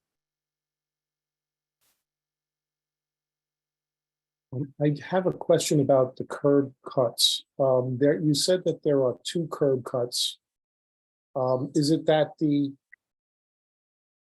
curb cut that was being used to access this lot was on the property that got sold? Yes. I see. So you wanna make sure that the second curb cut that aligns with your lot is allowable, and you want to put a gate, you know, in alignment with that curb cut. Excuse me, I may have made things more confusing in my my presentation. Let me pull up the screen share again, and I can just depict quickly. So everyone can see my screen, right? Yes. Yeah, so right here is the curb cut that we're referring to. This whole area right here is lots 28 and 29. Lot 1 is in the back. If I could maybe scroll down to the zoning map here. It falls over into this portion and it fronts on Columbus, the other lots. Those were all collectively under common ownership. As my client purchased these lots right here, there's currently no access without using the existing curb cut on Wayne Street in order to use it as parking, effectively rendering these lots unusable for the time being. So we're seeking to utilize that curb cut, and that's why we're going before the zoning board, so that we can use that curb cut and continue to use the lot as parking as it has been used since before my client purchased the property. Does that answer the question? I'm not sure that it does. So are you looking for access from Columbus or from Wayne? From Wayne Street. Gotcha. Okay, thank Yep. you very much. So I understand as there's a letter dated July 19th, 2021. That was uploaded as part of our application materials that explains from Miss Anicia Chialone, who writes that the existing curb cut at 6668 Wayne Street, and there was the fence across the entire property as well as the fence off planning strip, and the prior owner abandoned any right to use it as a car access point. And the new owner needs to file an application for the proposed use. So I guess what you're saying is that the previous owner abandoned the right to use it as an access point, and now this new owner, the lot has been subdivided, and now the new owner wants to reestablish the car access point. Is that what this is? For clarity on the record, our position, the curb cut has never been abandoned. That was an interpretation based on Miss Cialone, but the lot has been used continuously as parking since before my client purchased it, and I don't see any basis to say that it was abandoned. There was a fence obstructing use, but that was only because there was another way to access the property via Columbus. And these are carried as separate lots. They were under common ownership, not merged, but under a single owner. So there was no basis in order to have access via Wayne Street. But now as lots 28 and 29 were sold and are under my client's ownership, we just need to continue the access via that curb cut. But I would not say that use was abandoned at any point. Well, I'm just reading a letter from Miss Anicia Chialone, who is the HEDC director. So maybe staff can shed light on what exactly is going on there and why there seems to be some contention about whether this curb cut's been, I put that memo down. Abandon any right to use as a car access point. I don't know how that was determined. And how Mr. Higgins is disagreeing with that, but that Yeah. seems. I think I could clarify. So that's actually the basis for our appeal before the zoning board, Oh, I see. disputing that one determination by Ms. Cialone, but for our purposes here tonight, it's not, we're not here in support of our appeal, but rather our variance relief in the alternative, which is to be permitted use of the curb cut. That's the variance that we're requesting in case our appeal before the zoning board doesn't pan out. Commissioner Blazek, I just want to clarify that the lot behind, with the access to Columbus was always a separate lot, so it's not a subdivision. Yeah, okay. And I know recently that lot's been closed, or the parking lot, so I know that, but it was used as kind of part of the same parking lot, correct, in terms of parking cars there? Yes, also under separate ownership. Okay.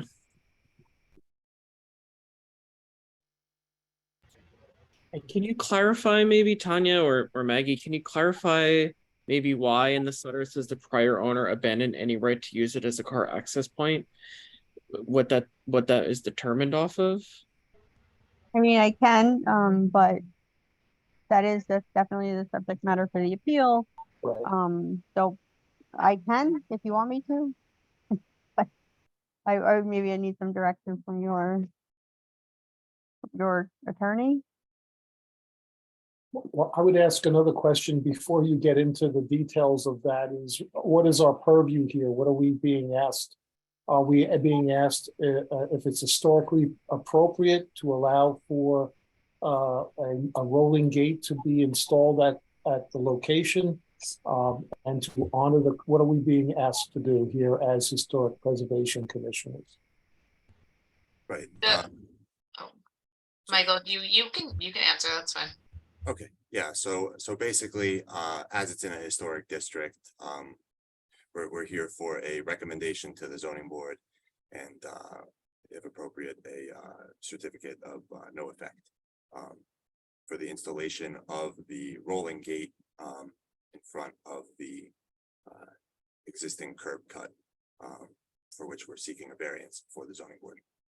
Okay, so then I want to make sure I understand, because this, I think, has been very confusing to many of us. Is if it's before us to approve the installation of a rolling gate, I think it is important for us to all understand whether or not the curb cut that exists is presently legal or not. I mean, I'm trying to figure out, are we the cart or are we the horse? I can clarify, I think.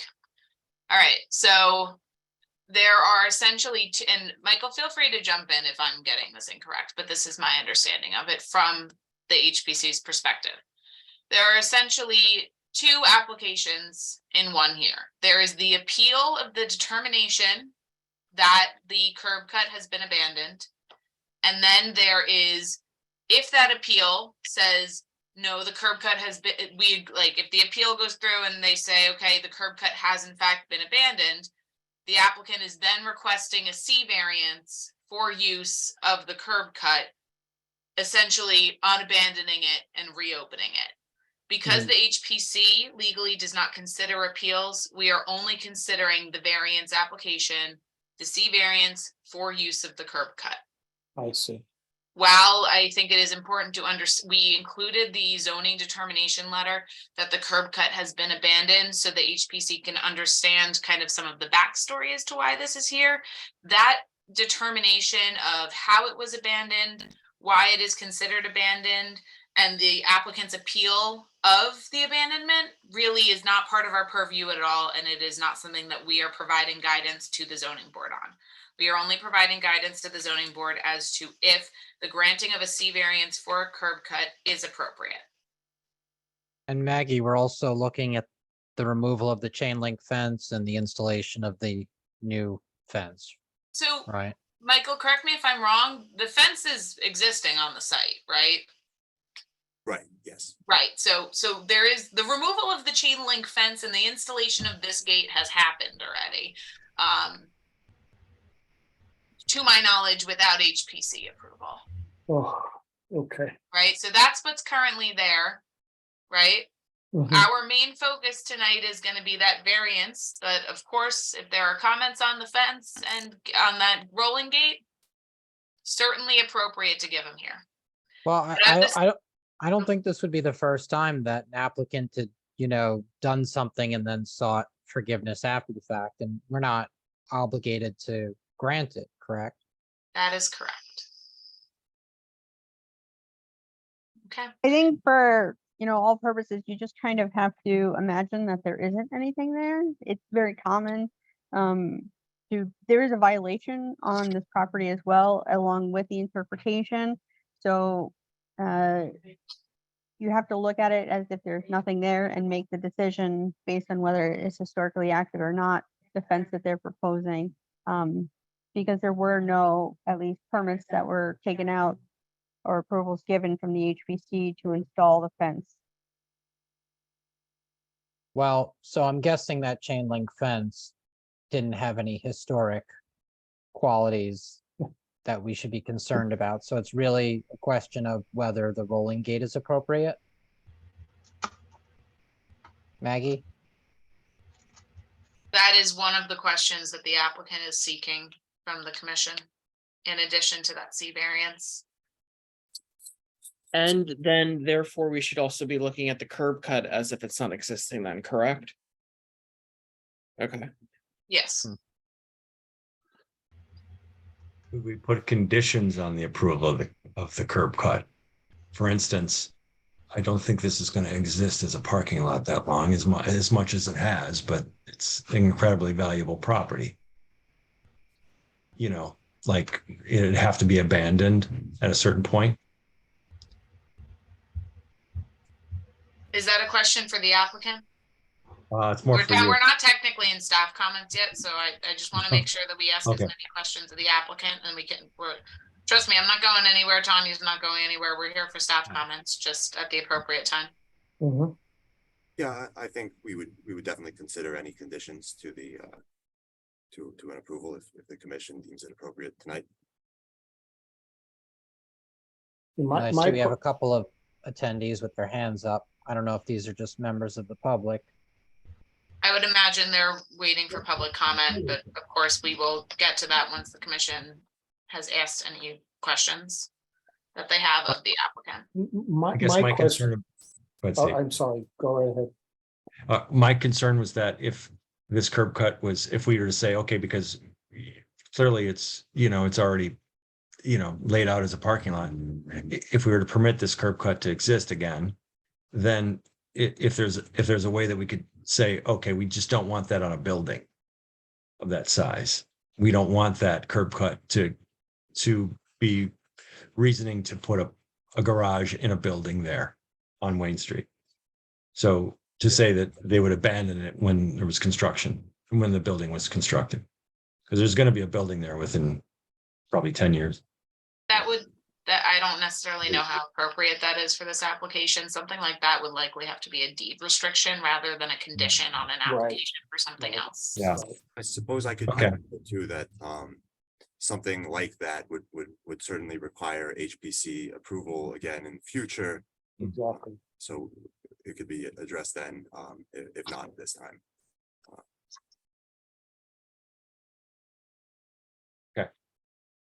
Thanks.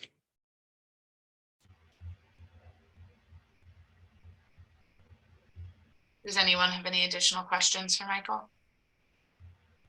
I'm having some difficulty here. The cart and the horse issue is concerning me. Because if it's zoning that's hearing this, if zoning upholds that the curb cut has been abandoned.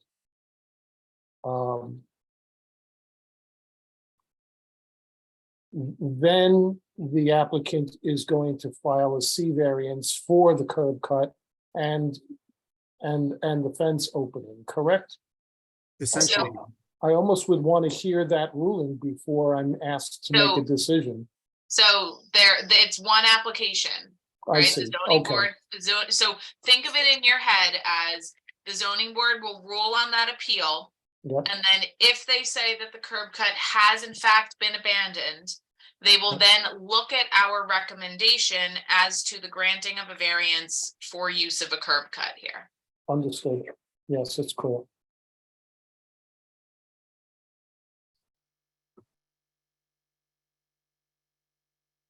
And one other technical question here, was it, since the two lots were always separately owned, was it that the previous owner of the other lot allowed an easement through their property in order for cars to be parked on this lot, on these lots?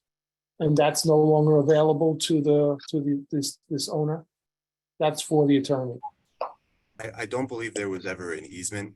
It was my impression that the lots were under common ownership in the past. But if that was not the case, then clearly the owner of lot 1 did allow access via Columbus to these lots, as even in the photos that you could see, and the photo that I shared before that was included on our plans shows cars in the lots on lot 28 and 29. So through whatever means there were, access was through. Access was provided. Yep, got it. So if we're disinclined to recommend a variance, presumably we would also be disinclined to approve the rolling gate, Mhm. right? And so maybe it makes sense to go to staff comment, because it looks like, Maggie, you had some strong feelings about the variance. Well, typically we would go to public comment before we go to staff I'd love to comment. hear if there's anyone in the public that has something to say. All right, before we do that, any other questions for Michael? Okay, Michael, I'm not gonna ask you to close your testimony just because there seems to be a bunch of questions circulating still. All right, staff sees hands raised for the public, so I'm just going to quickly review public comment at the HPC. Once we open public comment, I'll just go in order, calling names. You'll be promoted. You do have to accept the invitation as a panelist in order to address the commission. Once you are able to, you can unmute yourself and turn on your camera. You'll be sworn in by our court reporter. Please provide the spelling of your first and last name, and then you'll be permitted 5 minutes to address the commission. I will let you know when you have 1 minute left. All right, does anyone want to make a motion to open public comment? I'll make a motion of public comment. All right, I have Brian, a second. Second. All right, all in favor? Aye. Aye. All right, the first name I see is Jennifer. Go ahead and promote you.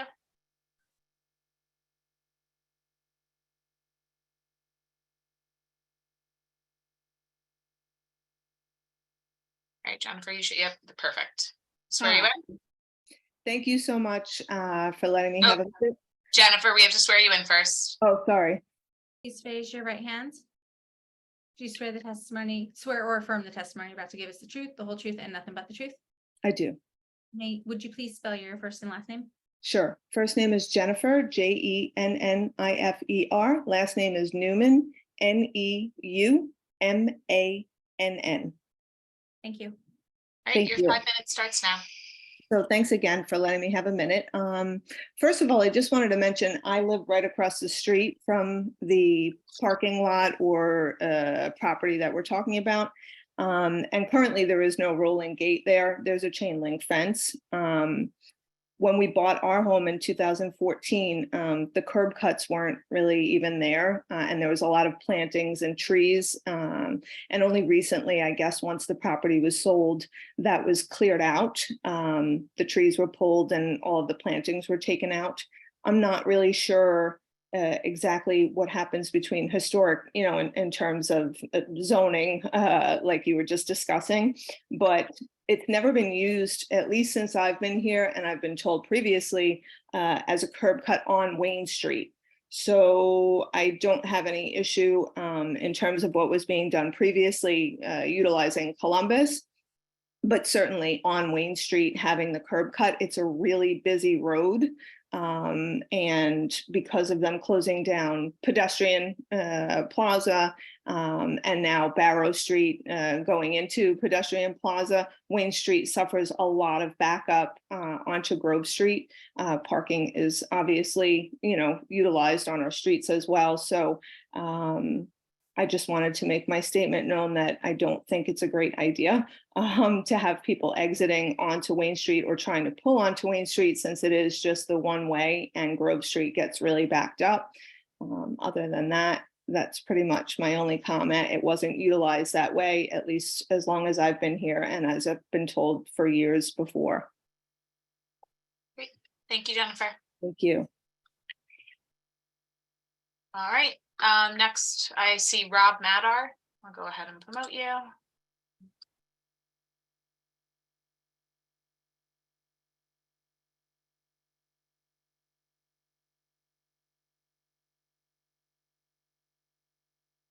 Rob, you should be able to unmute yourself and turn on your camera. Great, we'll swear you in. Raise your right Good hand. evening, everyone. Do you swear or affirm that the testimony you're about to give is the truth, the whole truth, and nothing but the truth? I do. Thank you. All right, your 5 minutes begins now. Oh, I'm sorry. Could you just state and spell your name for the record? Robert, R-O-B-E-R-T, last name Mattar, M-A-T-T-A-R. Great. Your 5 minutes begins now. Thank you for having me. I also live on Wayne Street, 51 Wayne Street, approximately halfway down the block. And I think my comments really kind of second Jennifer's comments in that, we've been property owners there since 2017. I think traffic patterns have meaningfully deteriorated in that time. I can contribute that to a number of things, and we don't have the time for it, but certainly the pedestrian plaza has a lot to do with it. I was a big proponent of putting a speed bump halfway down Wayne Street, largely because it's utilized as a through street in many cases to access, for shuttles and for those trying to access, the path and public transportation. But oftentimes people are trying to make a light and driving excessively fast down Wayne Street. So a combination of those things, plus I think what's heightened disruption of traffic, particularly closing down, the connection through the pedestrian plaza, I think warrants a lot of thought around, and I don't know whether this is within the historic's, purview, but traffic patterns and how that really alters, a resident's quality of living, because it's deteriorated rapidly. And if we were to now introduce a parking lot, and I don't know what the nature of the use is, whether it's monthly, daily, but if we introduce the notion that there's additional short-term traffic that's just strictly utilizing Wayne Street that historically hasn't, I just can't imagine how that improves the quality of life for residents. In fact, I could see how it really is detrimental. Great, thank you. Thank you. Okay, next up, I see Aaron Morrill.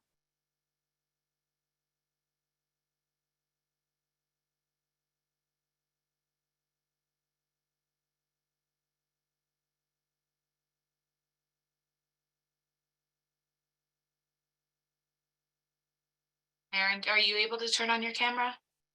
Boy, I sure would like to. Hang on one second. Oh, why is my camera not on? Yeah, come on, Aaron. Start video. No, that's not it. Oh, wait, I'm sorry. Here it is. Okay. Great, we'll go ahead and swear you in. Raise your right hand. Do you swear or affirm the testimony you're about to give is the truth, the whole truth, and nothing but the truth? I do. Thank you. Okay, can you just state and spell your name for the record, please? Yeah, it's Aaron Morrill, A-A-R-O-N, last name Morrill, M-O-R-R-I-L-L. Great, your 5 minutes begins now. Thank you, commissioners, for taking the time to listen to this.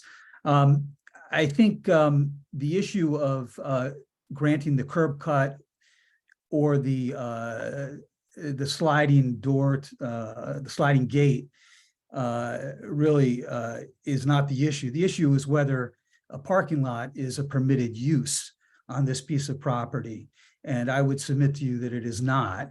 The petitioner is claiming that somehow using this piece of land as a parking lot runs with the land, because previously the prior owner of this land had an agreement with the other owner to make it a parking lot, which was accessed from Christopher Columbus Drive. And that's really, really important. I have lived in my house, which borders this parking lot. I am at 64 Wayne Street. So I know this parking lot intimately well since 2009. It has been a nightmare, and I've counted every day in hopes that the parking lot would go away. We've had parties, late night fireworks. I've had a SUV hit the side of my building. We've had a car crash into another building that was next to the parking lot. It got so bad that I had to bring a lawsuit in Superior Court to abate rats and noise and all of the problems that this parking lot entailed. So, so there are real quality of life issues that affect me and everybody in the neighborhood with respect to this parking lot, that petitioner claims he has a right to continue running using a new curb cut that hasn't been used to my knowledge for over 20 years. It certainly hasn't been used since I bought our property in 2009. And my understanding is that it hasn't been used since they opened the parking lot and they started using the entrance on Christopher Columbus, which is before my time. When I found out that part of the parking lot had been purchased and was going to be turned into the long-awaited Columbus Corners, I was thrilled. Respectfully, in response to Commissioner Sandcamp's comments, it took 20 years for Columbus Corners to finally happen. There is no guarantee that this parking lot won't sit here, for many, many years. My understanding is that the idea is to use it as a parking lot for the mosque. And by the way, that's no problem with mosques. If they wanted to run it as a parking lot for a church or a synagogue, I would be opposed to it also. But the issue is whether they have the right to make this a parking lot. It is a non-permitted use in a historic district. It will affect everybody's life, quality of life, the property values. It'll affect us in every way, including the traffic. I would also point out that there was a traffic study done 3 years ago that said we should not be building parking lots downtown for visitors and people who are non-residents. The last thing we should be doing is building a parking lot. So this is a non-permitted use. It is not something we should be building from a public policy perspective, from a planning perspective. And finally, I would point out that this petitioner bought this property knowing that it was very questionable whether he would be able to use this as a parking lot. There's certainly, on the equities, I think this petitioner loses. He has no claim to hardship or anything else in this case. He knew that this was no longer being used as a parking lot. The curb cut had been abandoned. I completely agree with that. So I would ask respectfully that you deny this application and that you find that this is a non-permitted use that does not run with the land, that does not run in perpetuity, and that ended when the curb cut on Christopher Columbus was closed up because it's now becoming Columbus Corners. So thank you very much. I appreciate you taking the time to listen to my impassioned appeal here. This is real important to me, obviously, because we live next door. And my wife, for whatever it's worth, I won't have her come and repeat what I said, but agrees with me, and she's particularly concerned with the traffic situation, as several other people have mentioned. We do have a traffic issue on Wayne Street, so that's just another reason. But there are about 10 reasons why you guys should deny this. Thanks so much. Okay. Thank you. Okay. Next up, I see Helena Chen Dowling. Go ahead and promote you.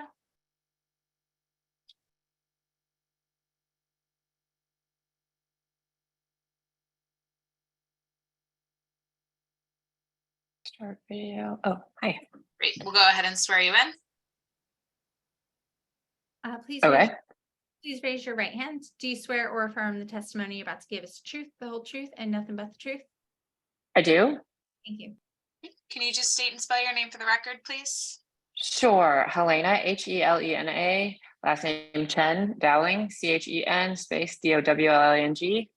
I am a resident at 67 Wayne, which is across the street from the Tropic parking lot. And actually, I was looking at the fence earlier. There is actually currently no rolling gate, but that's not really pertinent to the discussion right this minute. I'm raising an objection to the space, the lot being used as parking. Wayne Street, unlike Columbus, is a residential street. There is parking on the left, right, and then one lane in the middle. A lot for use for any number of vehicles would cause severe traffic. One block, there is no lot. There's a church right next to the Barrow Mansion, and there are multiple, community activities there where there's always cars double parked, making it impossible to get through that block. And a parking lot on our on this block would basically cause the same problem to, who knows, a greater severity possibly. So as far as its use of a parking lot in general, I object to, because in the last several years, especially during COVID, which made it worse, lots of people have been using the parking lot to set off fireworks randomly and creating fire hazards. So unless it's, attended to 24 hours a day, I don't see how this is a safe space to have just secured with a chain link fence, with cars or no cars, because it was happening with, people were setting off fireworks with cars in it or without. And as far as access to parking locally, Grove Point on Columbus has lots of available public parking. 30 Wayne Street has a multi-story lot for public parking. So the point is that if parking was necessary, additional parking, perhaps not on a residential block, is something to be considered by the commission. And as a parent of 2 young children, I don't know that I would have bought where I am if I knew there was going to be a potential for a commercial use parking lot across the street.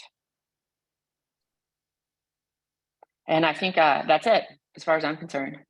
Okay, thank you so much. Yep. All right, next I see Ryan Dowling.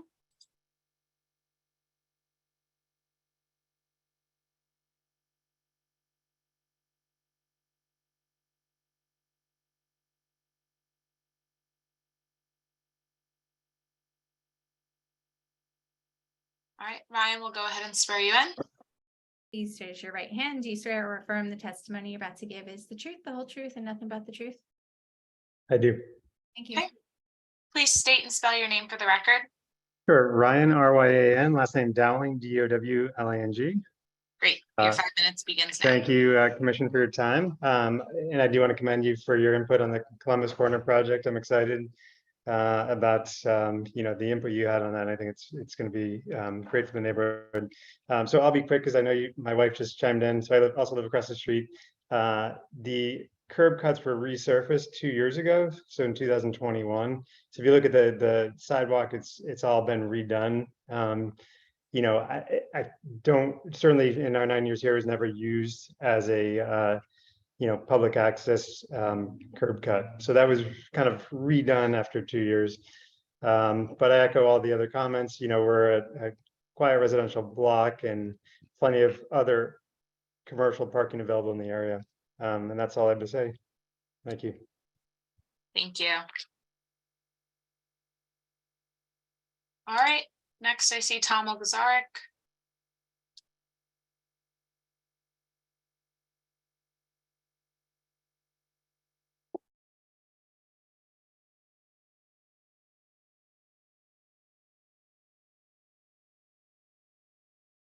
All right, we'll swear you in, Tom. Do you swear the testimony you're about to give is the truth, the whole truth, and nothing but the truth? Do. Thank you. Okay, just state and spell your name for the record, please. Thomas Ogrzalek, THOMAS, Ogrzalek, OGORZALEK. I live at 85 Bright Street in downtown Jersey City. Couple of items I wanted to maybe give commissioners some background on, and thanks for giving me 5 minutes. As Mr. Higgins alluded to, this property used to be a commonly owned property between two members of a similar real estate business.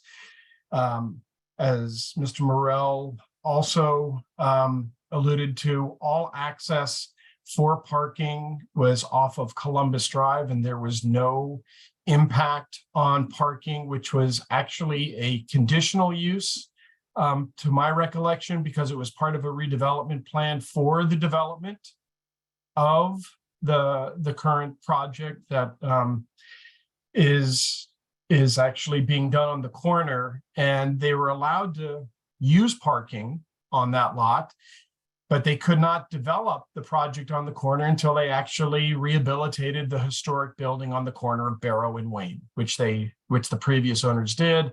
And now we have a brand new project that's just been recently approved. And I feel it's maybe incumbent on the new petitioner or the new applicant. If they purchased the property, then they should have understood that parking was not a principal use that's permitted, and that's clearly stated in the letter, the zoning letter.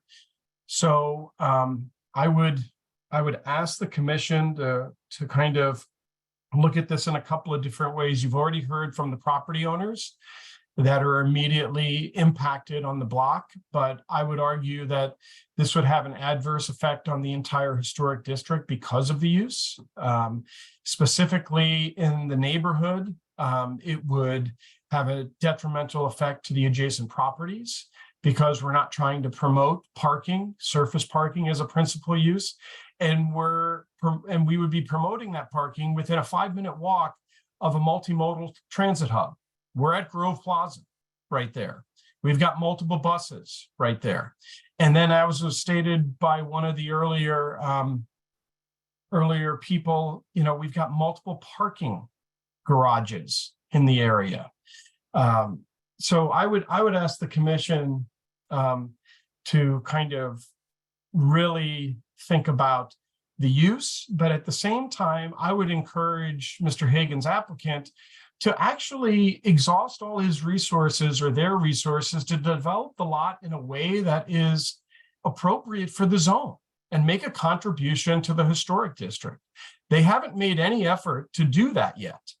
And I think that, as was alluded to by Commissioner Sandcamp, this is incredibly valuable property. And we have a need for housing. So I would encourage the applicant to actually develop it in a positive way that would make a contribution to the historic district, and not try to request a variance for a use that's actually going to be a detriment and is actually not permitted. Thanks for your time. Thanks, Tom. All right. The next name I see is Allison Navarro.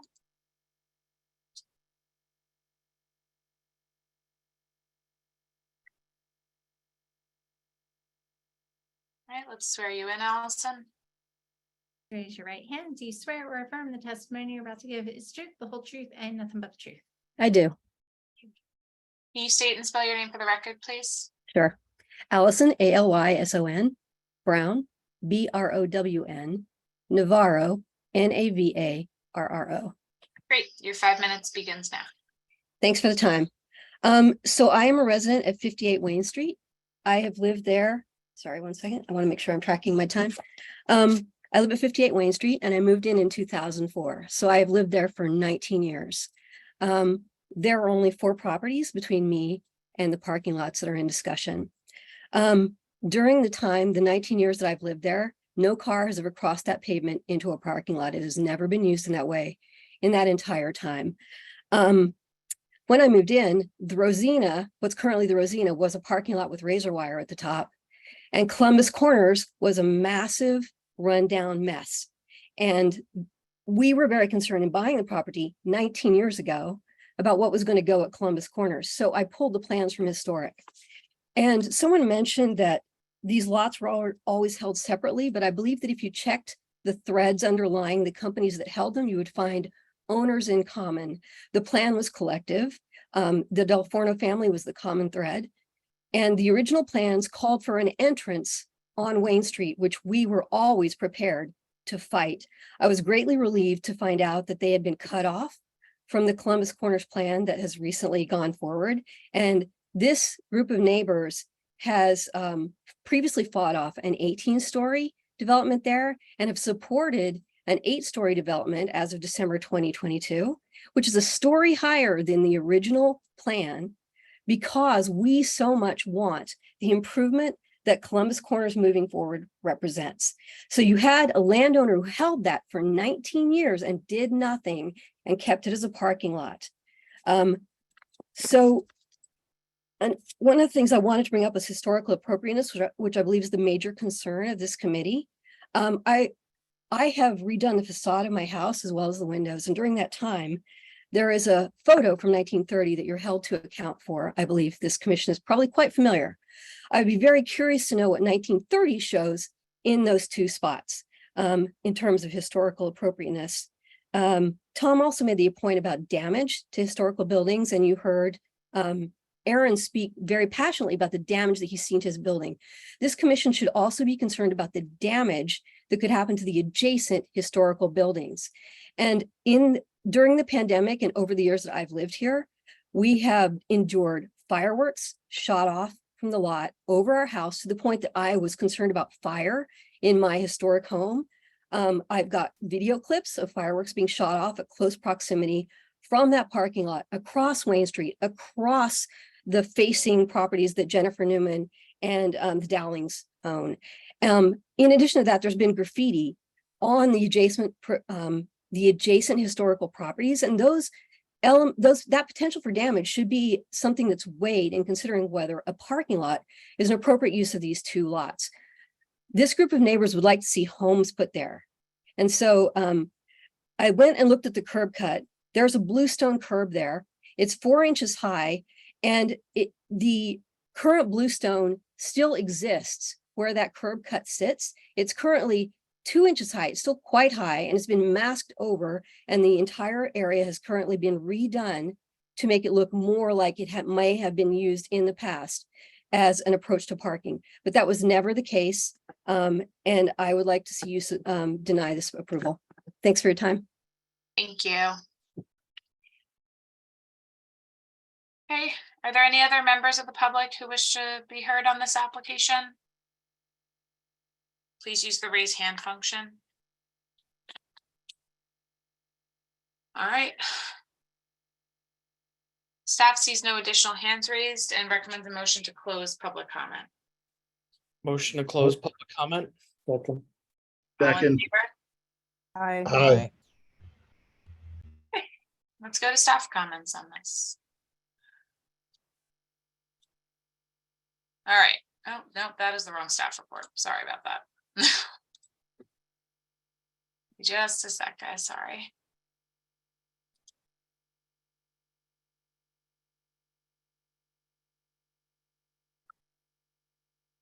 Of course, now it's taking 100 years to. Just give me a second, so I can kind of just start talking as we go through this. So, curb cuts are generally not permitted curb cuts are not permitted within the historic districts unless it is associated with a new construction building of more than 10 units. Obviously, in this case, that is not the case. It is a surface parking lot. The application before the commission tonight is not for the use of the parking lot. However, it's almost impossible to consider the use of the curb cut without also considering the use of the parking lot. And pull up the staff report now.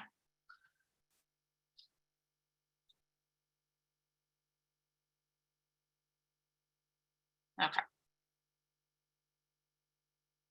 So we'll go down to staff comments.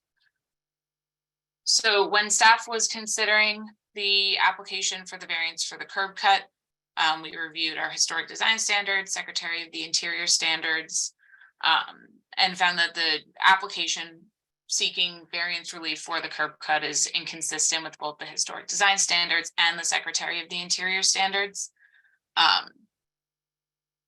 As the commission remembers, we heard the Columbus Corner application last fall. And as part of that application, the literal first condition was the commercial surface parking lot must terminate, use must terminate prior to perfecting the proposed subdivision. Obviously, within that redevelopment plan, only lot 1, which is the lot directly north of these properties, was part of that.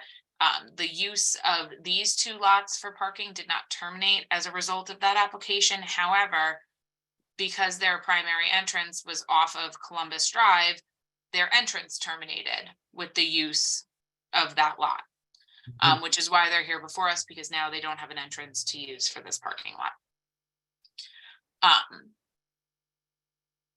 The historic design standards do have standards for on-site parking and off-street screened parking, which is the closest applicable use for this.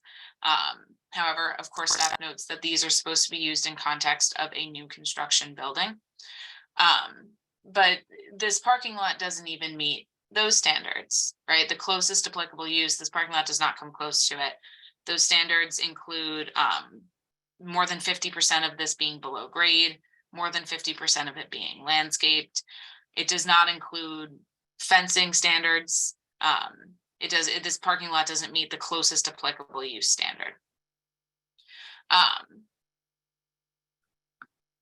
In staff's opinion, it doesn't make any sense for the HPC to grant a variance for a curb cut at the sites that does not meet the minimum standards of a curb cut in our ordinance when it would be permitted.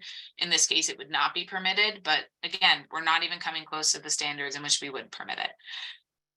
Encouraging the use of surface parking in a historic district is an adverse effect in and of itself. There is absolutely no benefit to the historic district to encourage this use. And therefore, staff recommends that the HPC deny a certificate of appropriateness for a curb cut in this case, and recommend that the Zoning Board of Adjustment also deny a variance request for a curb cut. Do commissioners have any questions for staff?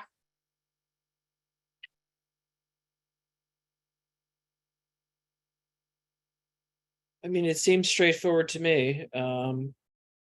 This is not a permitted use.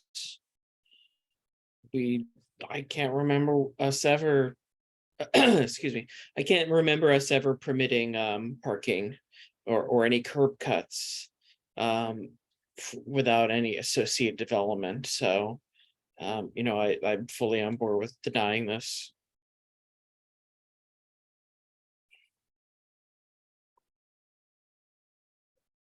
Any other questions from commissioners on this?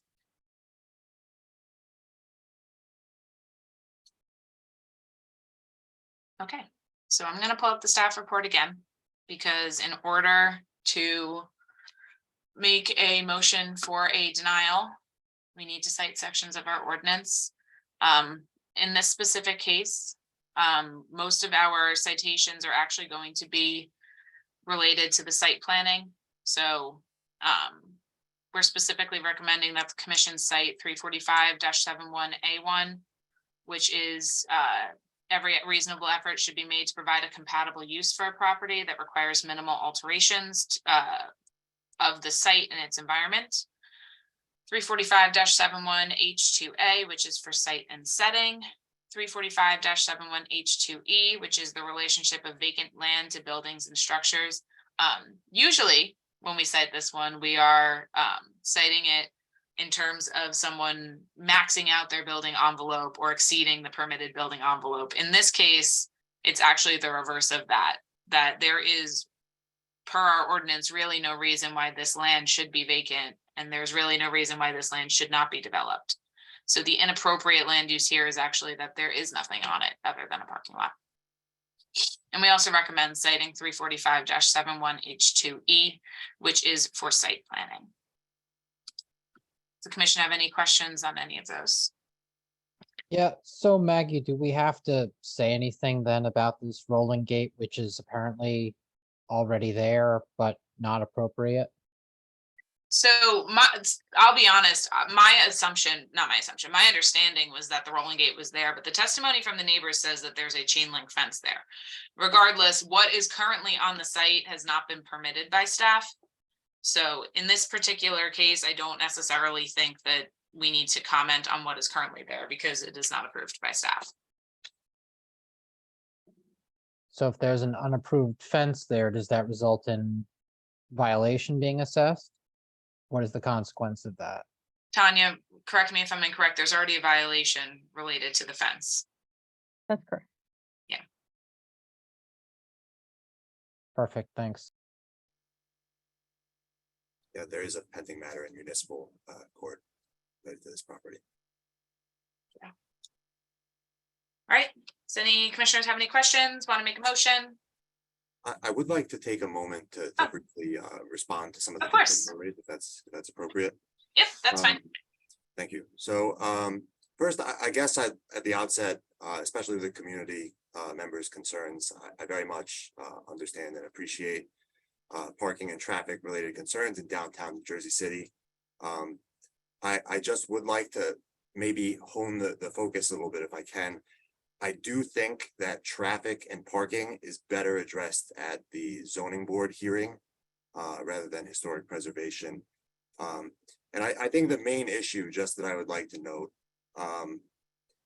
my client purchased and owns these two lots and without access via the curb cut, where they have been legally used as parking since before he purchased them.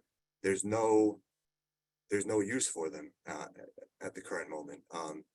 It's just a loss and absent development in the future, which I think I can't speak to that, but I would think just on the location that it would certainly be developed at some point just because of how valuable it is. But I think right now at this moment, just in order to have any effective use of the property, access via the curb cut is required. And that's all that we're here to apply for is just approval for that curb cut and that fence, not for parking as a whole, and not to address traffic concerns. But yeah, that's it. Yeah, I would agree with you that traffic concerns are better addressed at the zoning board. And that the staff recommendation for denial on this is strictly based on the historic criteria in our ordinance, really doesn't address traffic. Right. However, the community, we recognize that is some of the community's concerns.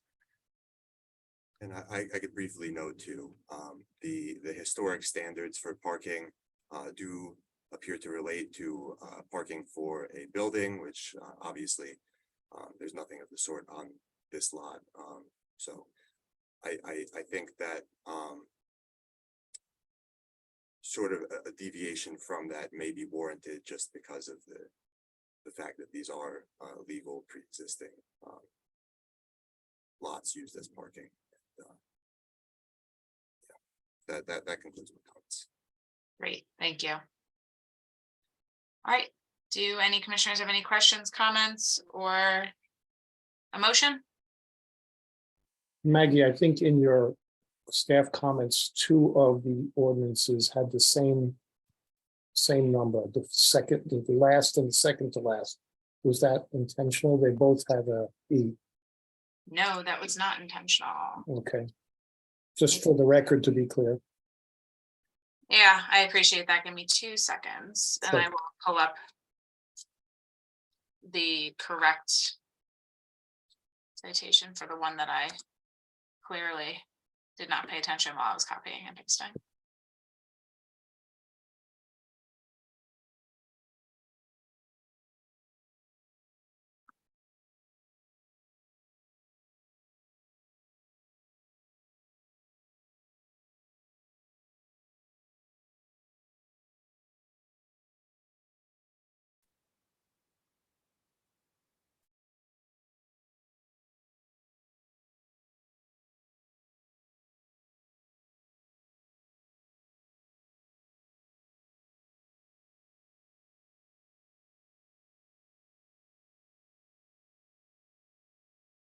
Okay.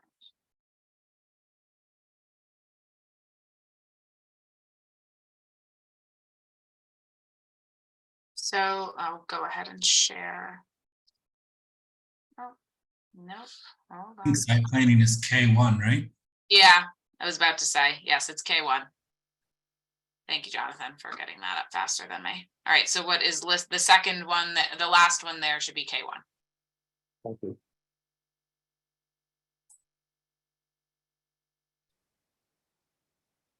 Does anyone want to make a motion? Do you want me to pull up the staff report to make the motion easier? I can do that. All right, so this site planning one is the one that should be H2K1. So I'll make a motion to deny the certificate of appropriateness and the recommendation that the variance application not be approved at the Jersey City Zoning Board of Adjustment under the following criteria. 345-71A1, 345-71H2A, 345-71H2E, and 345-71HK1. Is that right? H2, it's H2K1. H2K1, thank you. It'll make it easy on you. All right, is there a second to that motion? Second. Second. All right. Now, all right, we'll do a roll call vote. Commissioner Amatuzzo, Aye. Commissioner Garriga, Aye. Commissioner Cronin, Aye. Commissioner Gunther, Aye. Commissioner Blazak, Aye. Commissioner Sandkamp, Aye. Commissioner Vice Chair Gucciardo, Aye. and Chairman Gordon. Aye. Okay, there are 8 votes in favor, none against, no abstentions. The certificate of appropriateness and recommendation to the zoning board is denied, citing 345-71A1, H2A, H2E, and H2K1. Okay. Thank you, everyone, for your time and consideration. Thanks, Michael. All right. We want to go ahead and call the, Sarah, how are you doing on break wise? I know we usually break every 90 minutes. How are you doing? I'm okay. Okay, great. Then we'll proceed. Just let us know if you need a break. All right.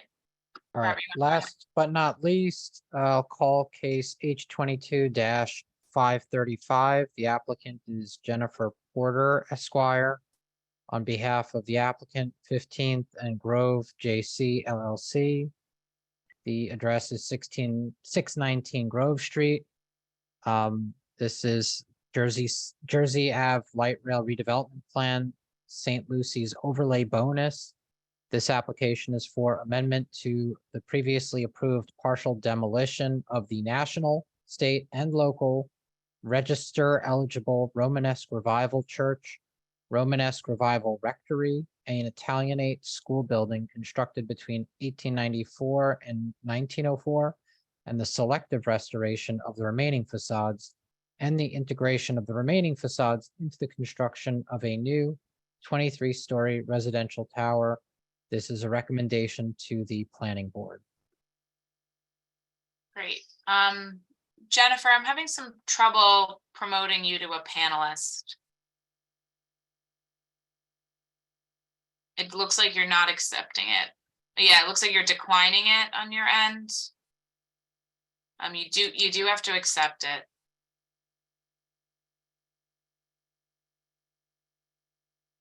There we go.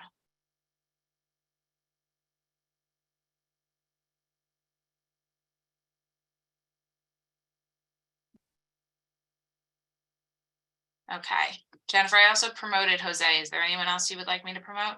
Yeah, if you could promote Scott Doyle. Okay. Preservation consultant. Perfect. All right, prior to beginning any testimony on this, should we go ahead and swear Jose and Scott in? Scott still needs to join, but we can do that and qualify.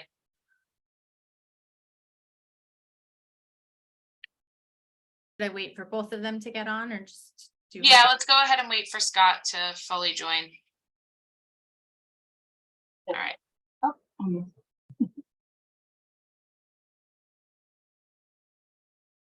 All right, cool. Scott, please raise your right hand. Do you both swear or affirm that the testimony you're about to give is the truth, the whole truth, and nothing but the truth? I do. Thank you. Jose, you're muted. I do. Go ahead. A little late to the game. Thank you. All right, Jose and Scott, neither of you have presented in front of this board before, correct? Correct.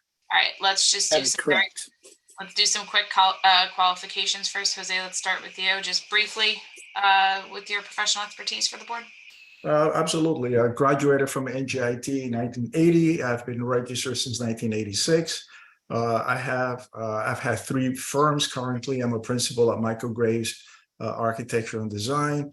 I've been in front of several boards, including Jersey City, both Planning Board and Board of Adjustment. By way of historical work, we actually converted Ponema Mills in Norwich, Connecticut, which is an 1865. Maggie, you seem to know the other project. Well, I'm nodding, saying I think we have enough to qualify you, but if you'd like to continue, you're more than welcome to. That would be enough. Thank you very much. All right. Staff recommends that Chair accept Mr. Corballo's expertise as an expert in the field of architecture. Thank you. All right.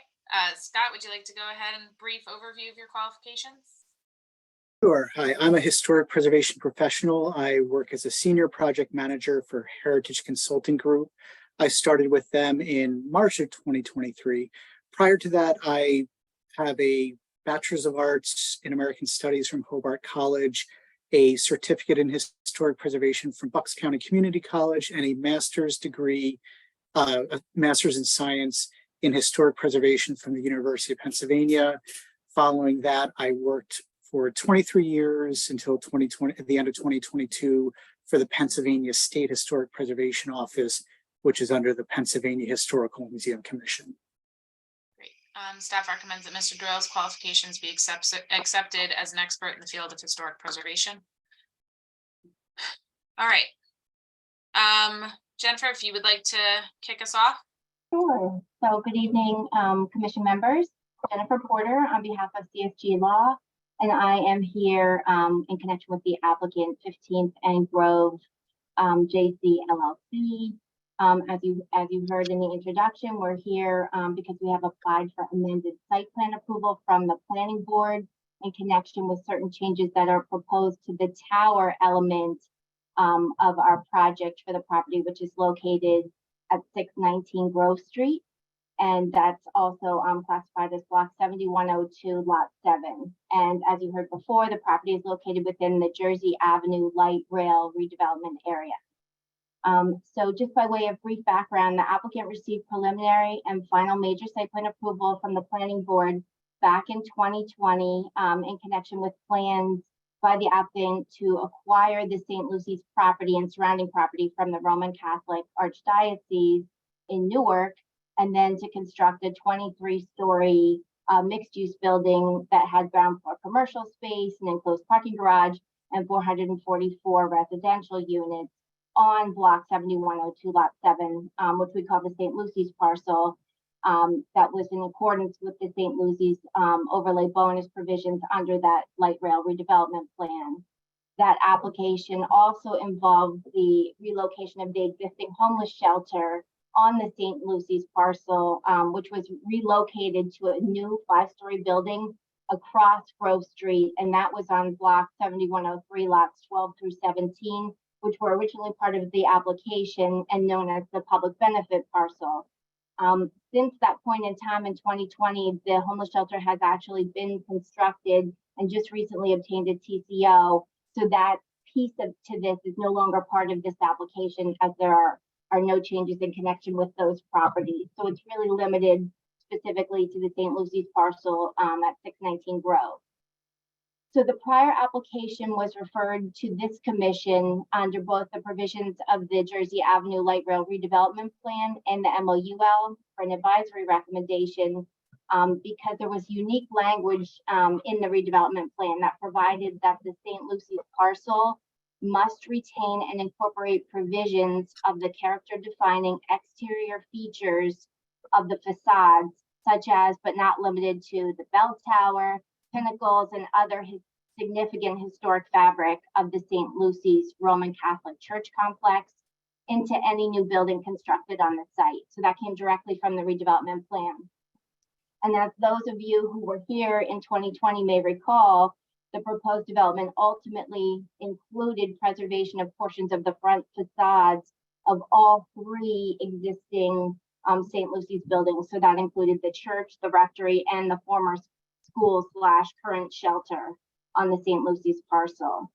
And that ultimately resulted in a favorable recommendation by the HPC back in 2020, which then ultimately was wrapped into and included as part of a planning board approval of that same year. So in light of the changes that are being proposed to the tower, which our architect will walk you through this evening, we have a somewhat unique situation with respect to the commission and its purview regarding this application. So it's referenced in the staff memorandum, but just to clarify it before we begin, because I think it'll help kind of guide the context of the conversation and the specific testimony that you're going to hear, that we agree with the staff's understanding as set forth in its staff memo from today, that the HBC has, of course, jurisdiction to review and comment on the relation of the historic site and the new construction building and how the applicant chose to retain and incorporate remaining parts of buildings and the site for the redevelopment plan.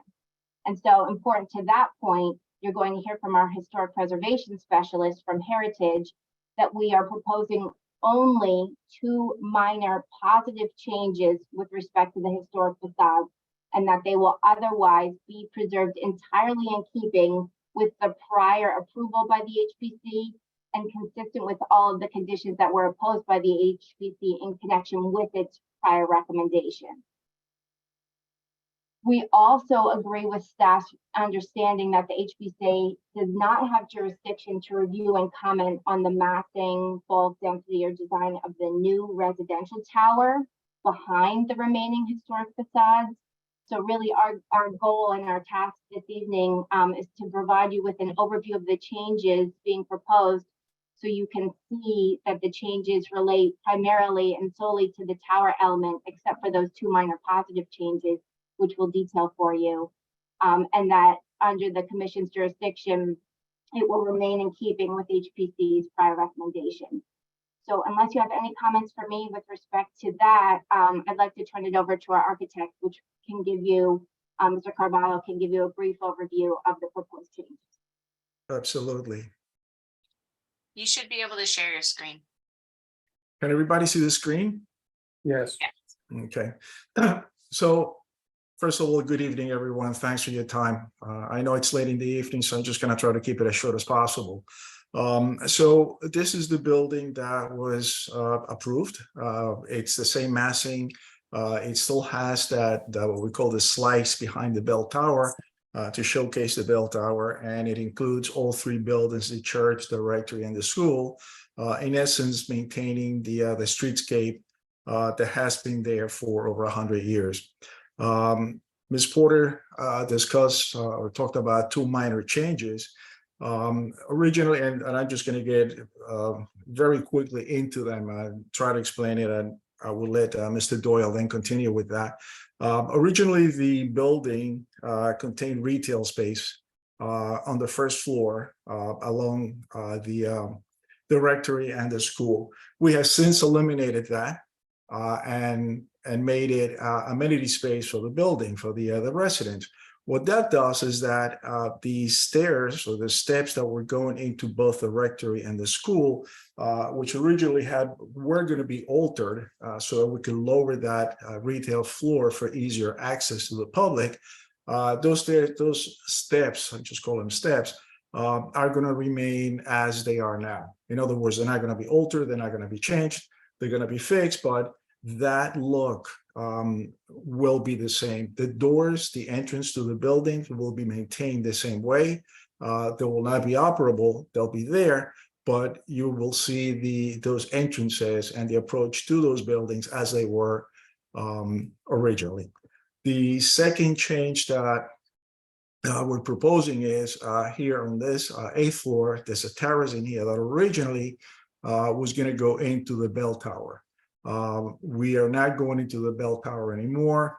The bell tower is going to be by itself, not having access from the building. Those are the two basic changes that we made to the building. The steps on the first floor and the removal of the access from that terrace into the bell tower. Jennifer?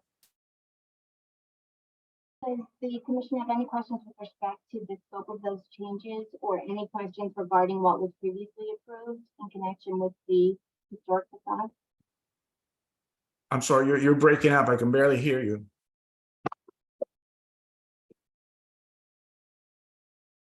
I asked if the commission has any questions with respect to the scope of the two minor positive changes in connection with the historic facades, or any changes in connection with the prior approval for the facades. My question about the entrances to the two buildings at grade, were they going to be active doors before? Were they going to be used as part of the retail spaces? They were. Okay, and so why are they becoming inactive now? We don't need those entrances to the amenity space. The floor level does not coincide with those at this point. So we're just going to leave them the way they are. We're just going to fix the steps and the railing, but they're going to look the same. They're not going to be altered as originally intended. Okay, thank you. You're welcome. I have a question. What will happen to the no longer incorporated bell tower space that was part of that upper terrace area? So there was never any space up there. There's no floor at that point. It has been, removed over the years. At that point, we were just creating, or the original approval was creating an entrance into that space. It's no longer necessary, and basically it's no longer possible because of changes to the structure of the building. So we decided to not use it as an access to the bell tower. So it will just become a void space that's not used for anything. That is correct.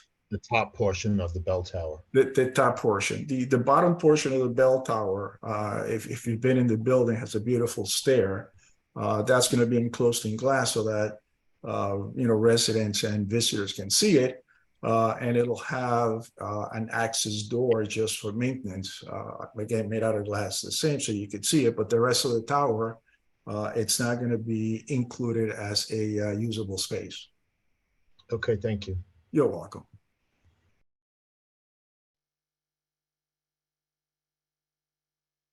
Great, so if there are no further questions, I'd like to call Mr. Doyle, our historic preservation consultant, who can speak to his review of the architectural plans and changes and consistency of that with the prior approval by the commission.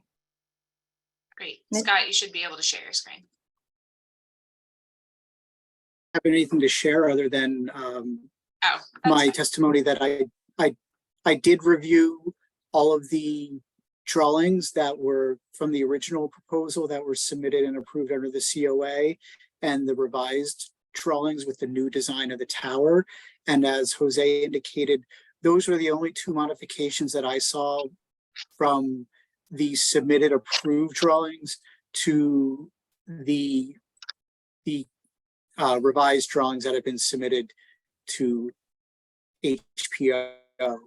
And the one other benefit about the church tower is that the louver that was in that location that was to be removed to create an entranceway is now going to be returned to its original state as a louver on the church tower.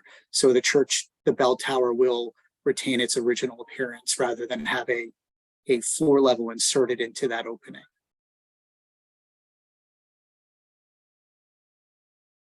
Great. Are there any questions for Scott?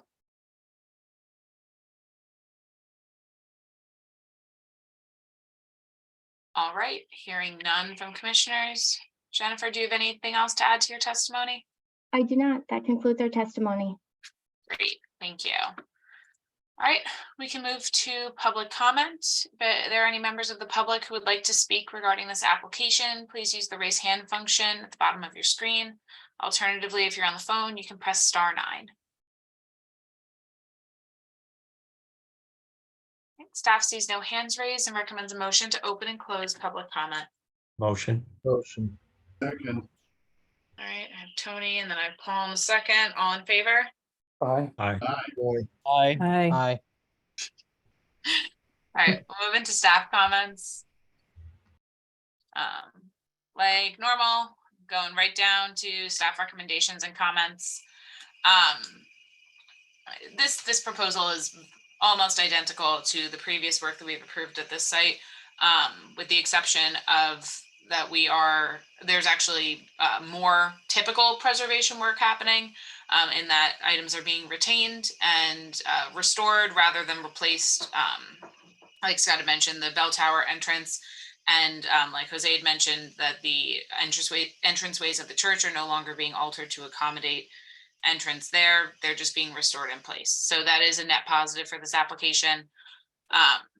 Of course, we would be remiss to not mention that, of course, in our staff comments, that there is a significant amount of partial demolition being proposed here, and that this application, while the applicant certainly is meeting all the standards of the redevelopment plan, it is atypical preservation in this case. We do think that based on the redevelopment plan, that this is the best case scenario.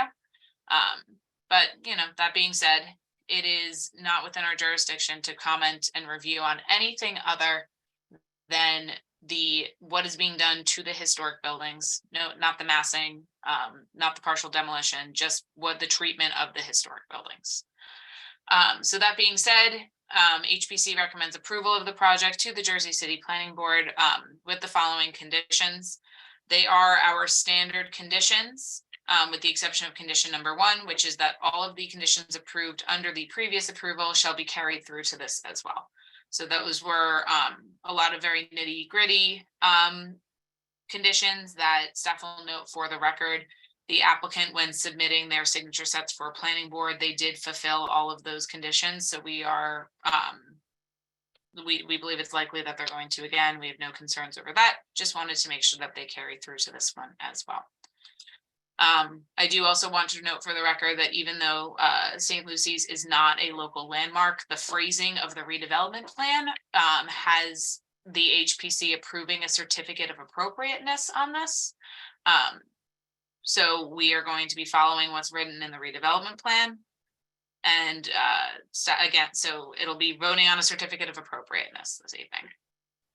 And again, the staff recommendation is to approve the COA with conditions and make a recommendation for approval to the planning board. Does anyone have any questions?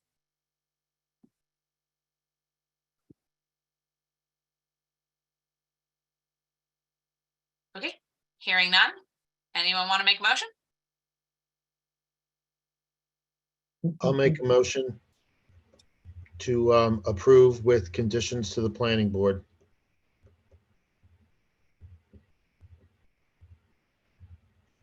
I'll second. Okay. I'll do a roll call vote. Commissioner Stankamp, Aye. Commissioner Amatuzzo, Aye. Commissioner Blazak. I'm going to abstain. Okay. Commissioner Gunther, Aye.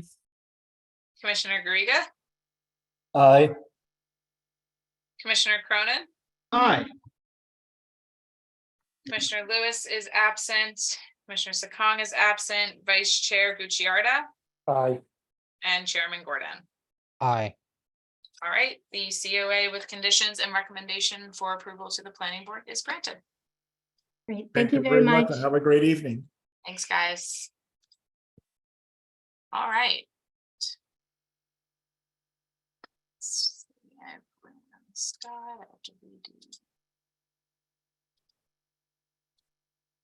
All right, let me just. All right, we can continue, finish up this agenda.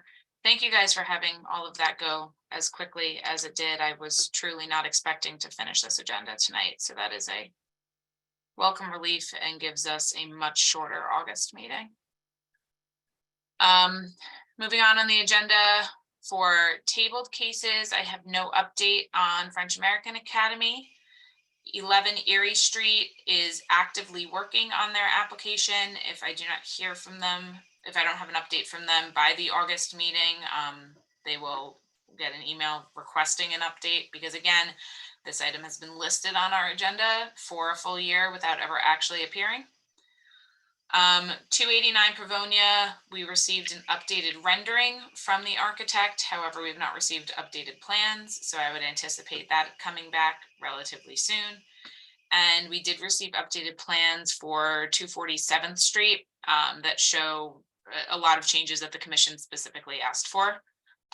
So as of right now, that guy is tentatively scheduled for September, but based on the fact that we won't be carrying over any applications for this, that might go up to August. We will see what we can do there. Anyone have any questions on table cases? Okay. In that case, we have no resolutions to introduce or discuss, no resolutions to memorialize. We do not need an executive session. So that just leaves us with adjournment. Motion to close? Second.